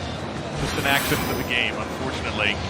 The good news is that he was able to slowly walk off with just a little bit of assistance, and he was escorted directly into the locker room. First down 10. Run up the gut by Strickland. He fights for an additional yard. He'll get 3 to the 27. There is a concern for some defensive coaches that we talk so much about targeting that defensive backs are going to start going too low.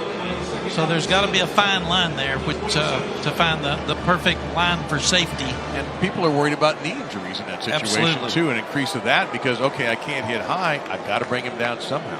Absolutely. Syracuse playing unlike Syracuse with this much slower pace. Dungey being chased. He'll throw, and it'll be knocked away and complete around the 20-yard line. So here comes a big 3rd down and 7, but don't be shocked if it gets the 4th down and anything, unless it's really long, to see Syracuse go for it. Absolutely, because they've gone for it coming into this game 13 of 21 times. But you made a great point. They're wanting that clock to run a little bit now.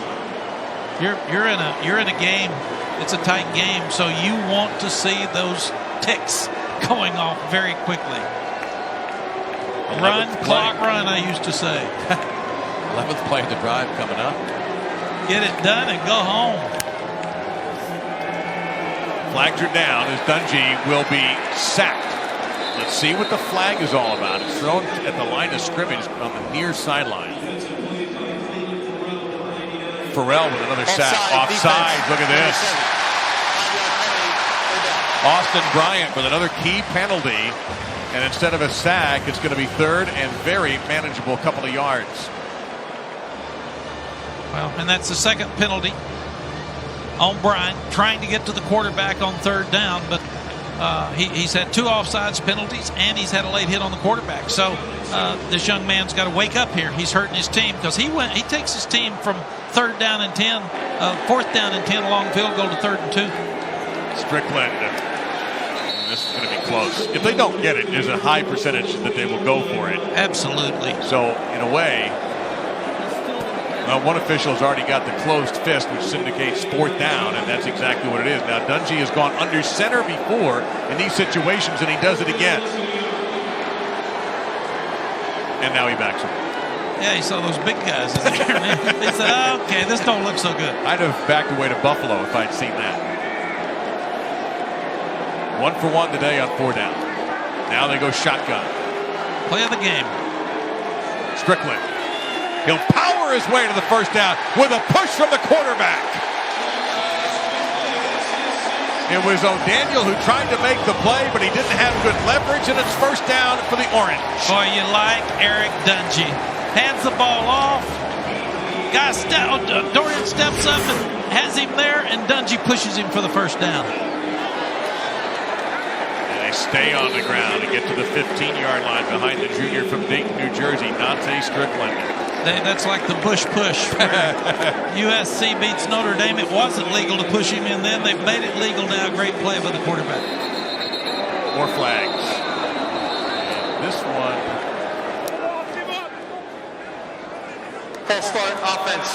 All 11 players never got set before the snap. 5-yard penalty, second down. All 11. You don't hear that one often. That just meant that Eric didn't allow him enough time to get set.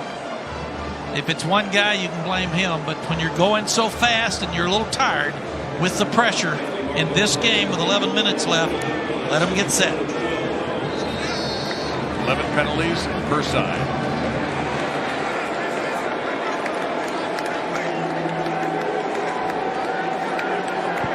Tyrone Perkins is checked in now, number 26 out of Glenhead, New York, home of Stratomatic, and he's a junior. Clemson is coming from the boundary. A lot of pressure here. Throws toward Perkins, who makes the catch, and the turf monster got him at the 20. Boy, what a great defensive call. They had the pressure from the boundary, and then Kendall Joseph, who runs about as fast as Strickland, was all over him when he had the flare out to the field. So you're back to third down and long. Third down and 12. Try to get half of it, then you can make a decision on fourth down. Clemson coming again, same blitz from the boundary. Wide open at the top of your screen. And Phillips will get, Butler will get cut down short of the first down, but he gets to about the 11. They only need 3 here, and they're going to bring out the kicker, Cole Murphy. You want the lead, you put the pressure on Clemson with the lead with 10 minutes left to go. He's not going to fake this one because he sent him out there too quickly. Usually if you fake it, you had to tell somebody. He's inside the 48 for 8. These points. Well, you think Clemson's missed 2. They could have 30. Got to protect. Not much pressure. No trouble that time for Cole Murphy, the senior from California. Put Syracuse back in the lead with 9:41 to go in the fourth quarter. The number 2 team in the country has never led, and they trail again by 3.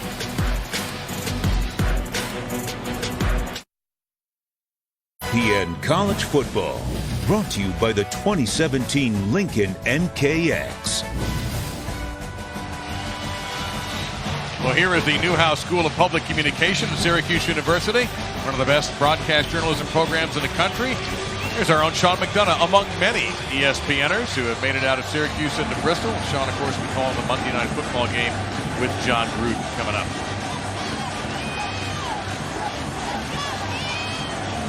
So here we go again. With Syracuse kicking off with the lead. Last kick went out of bounds. This one is driven deep. And this time, Etinne will take a knee. So it'll be a touchback to the 25-yard line for the redshirt freshman quarterback, Zarek Cooper. Tonight, after Washington State and Cal on ESPN, we have SportsCenter at Night with Neil Everett and Linda Cohn from LA. Highlights from that game, from our game, ALCS Game 1 between the Yankees and the Astros, the NHL, NBA preseason, and everything else. SportsCenter at Night also streaming, of course, on the ESPN app.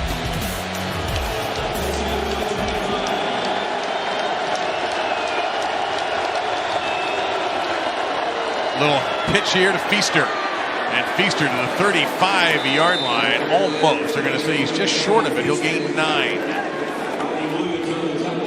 Tackled there by Rodney Williams. Yeah, smart play by Cooper. He gets to the corner. He sees that they can make 8-9 yards. He pitches it on out. Impressed with Feaster. 220 pounds, sprint champion. Just a sophomore. You've got Adam Choice now coming in. Feaster leads for the moment anyway. 7 carries, 57 yards.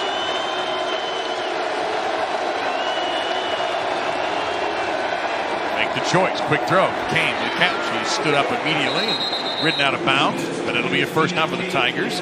Dowell's on the stop. That's where the confidence that Clemson's built up over the years is really valuable. They think they're going to win. Syracuse isn't sure right now. Dino Babers is trying to get them to a point they think they can win. Clemson knows that they're supposed to win. Cooper is 8 of 11 for 68 yards in relief of Kelly Bryant, who was knocked out of this game literally. That's going to be a very short gain, if any gain at all, for Choice. 2nd and 10. Syracuse defense is playing so hard tonight. They're tackling in space.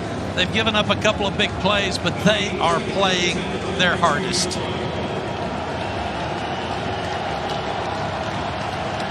Feaster back in.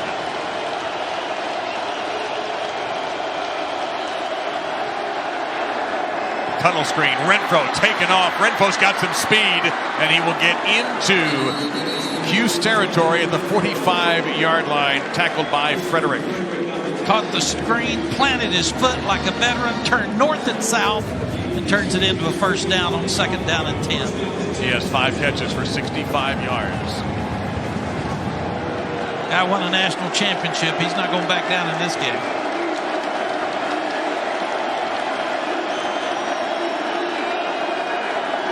In trouble. Gets away.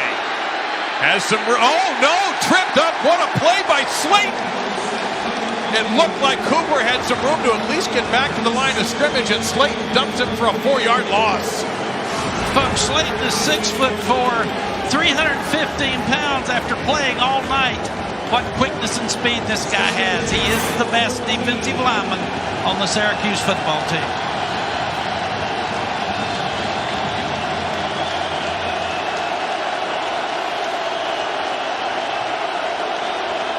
Pressure. Cooper gets rid of it quickly. Caught by Kane on the other sideline. He's trying to fight for an additional yard or two, and is thrown out of the 42 by Foster and by Frederick.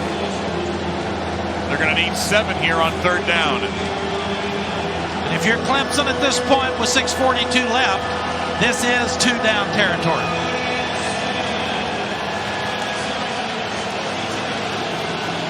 Try to get half of it.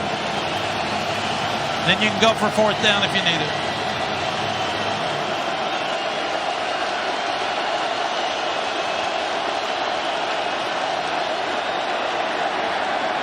Too high. Not even close. 2 of 11 on 3rd down tonight for Clemson. So Syracuse's defense against 3rd down continues to be remarkable.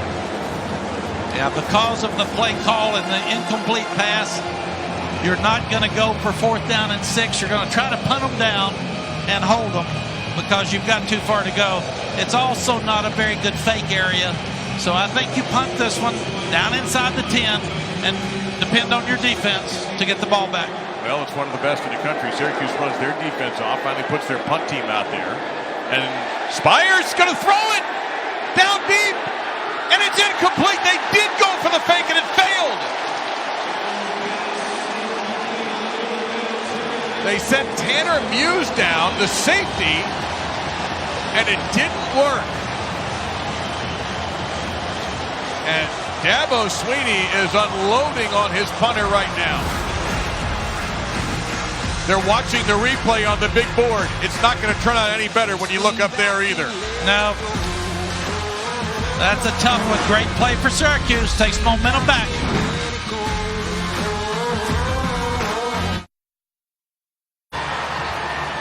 Allstate is proud to be part of the team that comes together to do good by contributing and participating universities' general scholarship funds for each field goal and extra point kick.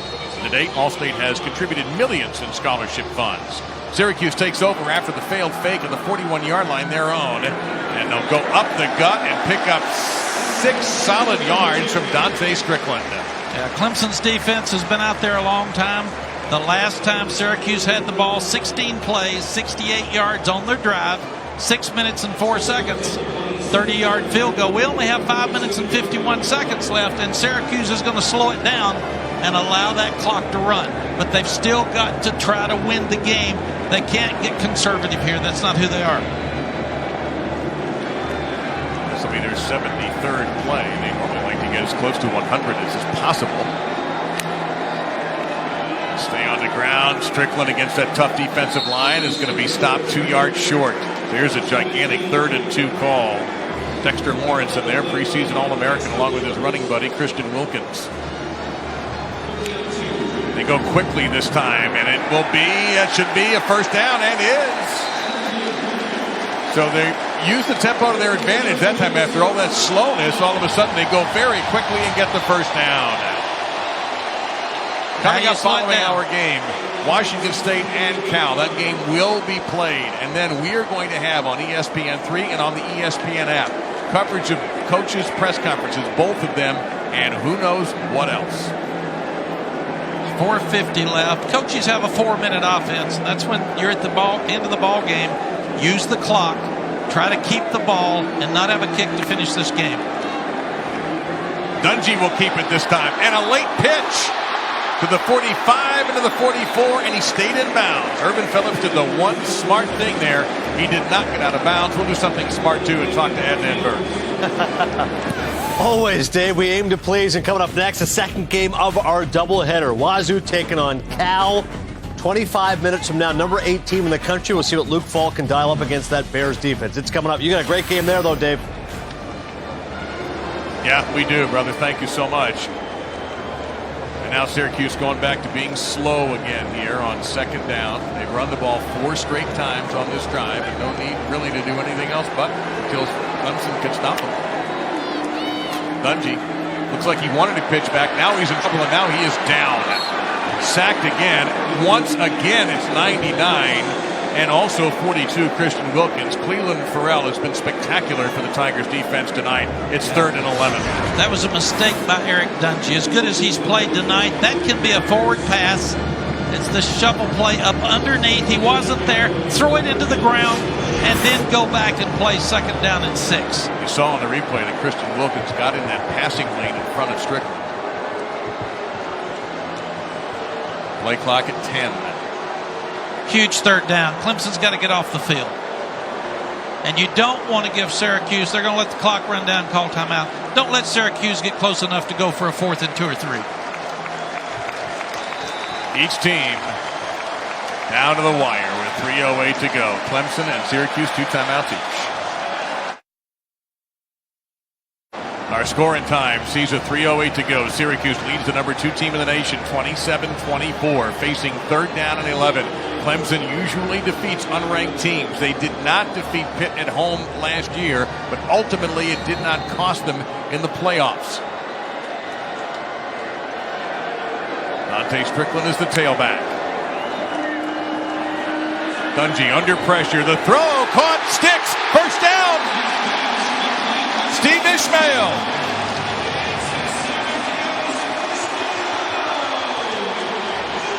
These guys are the real deal in the passing game. Phillips and Ishmael, 2 of the best receivers in the country, are showing why tonight.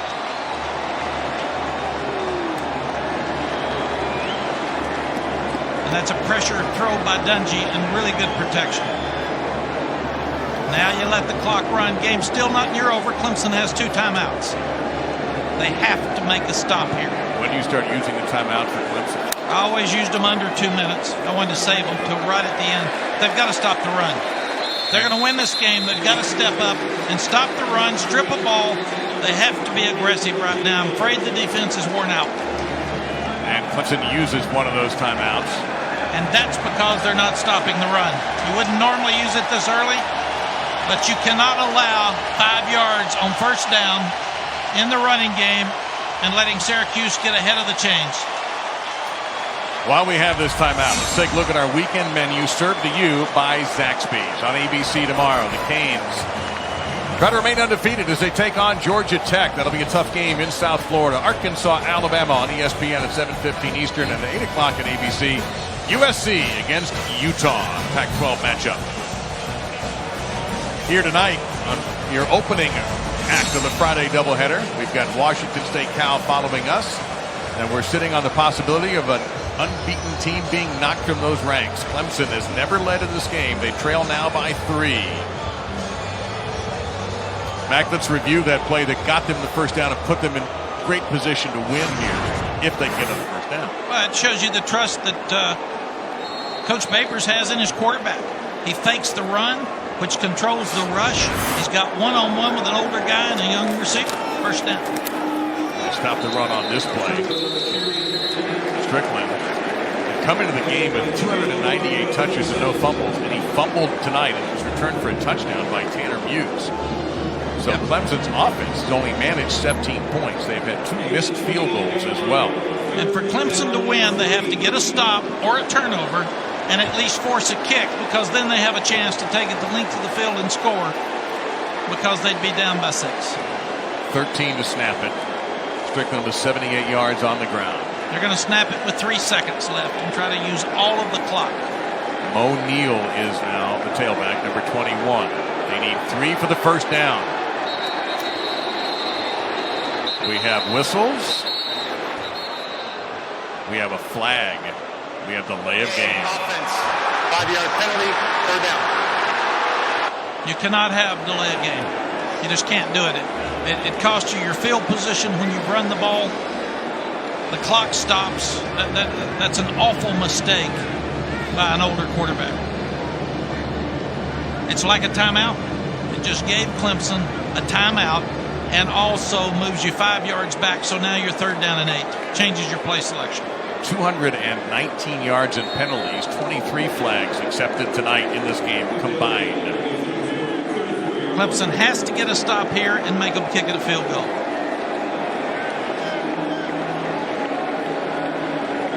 Don't forget, following our game on ESPN3 and the ESPN app, we'll have post-game coverage of this game as Dungey takes off trying to get the first down, and he stretches for the chains.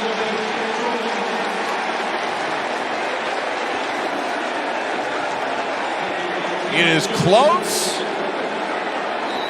And I believe we're going to get a timeout by Clemson. That's their final timeout.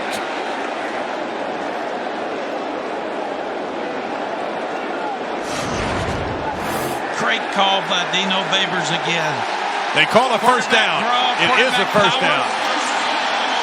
They pull the backside guard and tackle. They come through. He looks like he's in a drop back mode. He protects the ball, moves it down for the first down. What a call, what a run. Syracuse has played one heck of a game tonight. That extra turn by Dungey, in the opinion of the officials, just enough for the first down. Again, following this game on the app and on ESPN3, we'll have press conferences from both coaches and other aspects of the postgame. On ESPN, you'll have Washington State and Cal. And not surprisingly, Max, the replay booth has asked for a longer look at this spot. Yes, that's a game changer, so they've got to look at it. And you've got your offensive coordinator upstairs now looking at a chart saying you can take a knee with a certain amount of seconds left. They'd probably have one more run, and then they take a knee to finish the game because Clemson has no more timeouts. 1 minute and 37 seconds away from an upset that is a seismic one in college football. Remember, it was last year Syracuse beat Virginia Tech, had that big locker room celebration that everybody saw all around on their phones and on their laptops. And I can't imagine what the celebration is going to be like in a new locker room, by the way, that they've got a nice spiffy one. But the celebration will be if they can hang on here. And right now, Dino Babers has got a 4th down call, because if this review does say that they're short, he's got to decide, do I go field goal to make it a 6-point game, or do I go for 4th down and 1 that could be stopped? So he's still, that mind is churning right now. You know what I'm going to ask you? What would you do? I would go for the first down and get the game over. But it's easy. I'm up here. I'm not down there with a lead over the number 2 team in the country that changes your program if you win this ball game.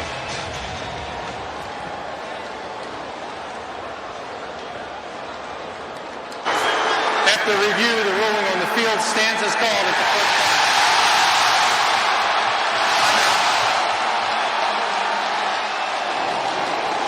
Clemson came in with 12 straight road wins, 11 straight wins overall.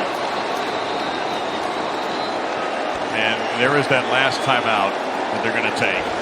They held up the enforcement of that timeout while the replay was being looked at. It'll be a 30-second timeout. And what they're telling them now is our only chance to win is a strip. Yeah. You've got to hit a ball and knock it loose. And they're also telling them to keep your composure here at the end, because we don't want a penalty that might keep you from playing the next time we play. But you got to get a strip. You got to touch a ball. I think we'll see Syracuse run the ball one more time and then probably start taking a knee, because there's no more timeouts for Clemson. Well, you have a first down here. Couldn't you take 4 knees or 3 knees and put this thing in? You can, and he may. It looks like now he is going to take a knee. Yeah, I think you can do this, and the math favors you. It's a little unique when you're a shotgun team that your quarterback is up under the center some, but you still put him up under the center, and you have to get the proper snap. But the thing is, you do this, Mac, all this stuff about stripping and all that, that is, pardon the expression, stripped away. Yep. You can't get to him. Game's over. Yep. You're watching the final seconds tick away from an undefeated season from Clemson. But they won a national championship with 1 loss last year. And for Syracuse and for Dino Babers in his 2nd season here, trying to get this city excited and his campus excited, this will go a long way. Yeah, this changes your program. This is an unbelievable win. And you see Dungey running over towards Sean Lewis, one of the offensive coaches, and he takes an extra few steps back just to make sure. We're at 50 seconds. One more snap.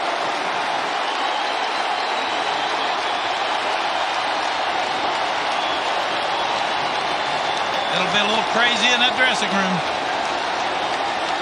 And what Clemson's got to do is go regroup. They've got a great football team. They didn't do the things they needed to do tonight to win the game. They've got a bye week coming up. They've got a chance to get their starting quarterback, Kelly Bryant, healthy. He was knocked out of this game with a concussion. And for Syracuse, party time. The upset, pulled by the Orange. They defeat Clemson 27-24.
Let's get down to the field. Jen Latta standing by with Dino Babers in a moment. And we're trying to find Jen to make sure she's okay, as many people have just spilled out of the stands. So Jen will be with us in a moment, talking to Dino Babers. I can't see either one of them in this crowd right now. Nothing feels better than a huge upset over a top-ranked team at your home, sharing the celebration with your fans on the field. What was your first one that you remember?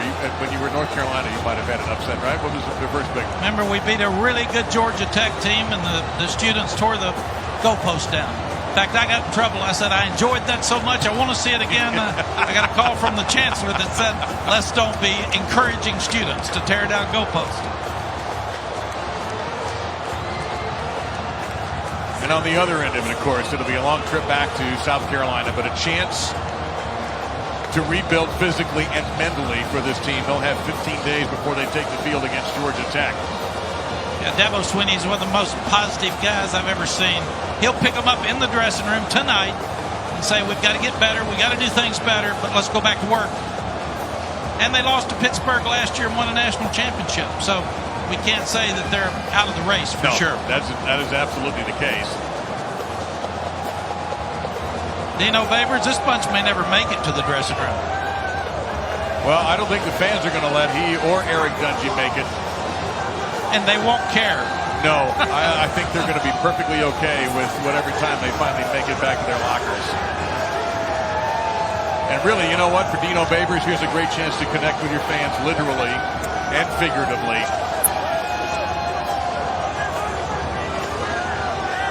And Jen is ready with Dino. Jen, go ahead. We have Dino Babers here. He is transmitting the great positive momentum of his players. Coach, he's soaking it all in. Coach, what does this mean for your players? You know, I'm just so happy for the young men. Look at Jonathan, look at Bryant. They've been here so long, and to give them a win like this over the number 2 ranked team in the country, they believed, they had faith, and I'm just so proud of them and the football players. You told us there's no such thing as pretty good in your program. Can you give something to describe this word? We don't use that word. What we say is we don't settle. So we're not going to settle in our program. We're going to strive to be the best we can be. We're going to give the glory where it belongs. And aren't these fans great? Look at these fans. It's the Loud House. It's the Loud House. Step over here and talk to the quarterback. You were playing hurt, as you want to will, doesn't help in that game. I'm never going to give up, and it's the guys around me. So it's like I love this, but it's all the guys around me. The defense did a great job today. All that.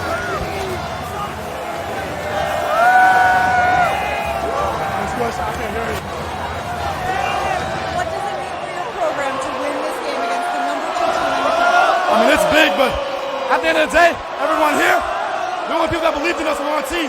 That's all that matters. I mean, we're 4-3. We should be 7-0. That's what we think. So I love these guys. I'm always going to battle for these guys, and it's awesome to be on. So, Guys, back up to you.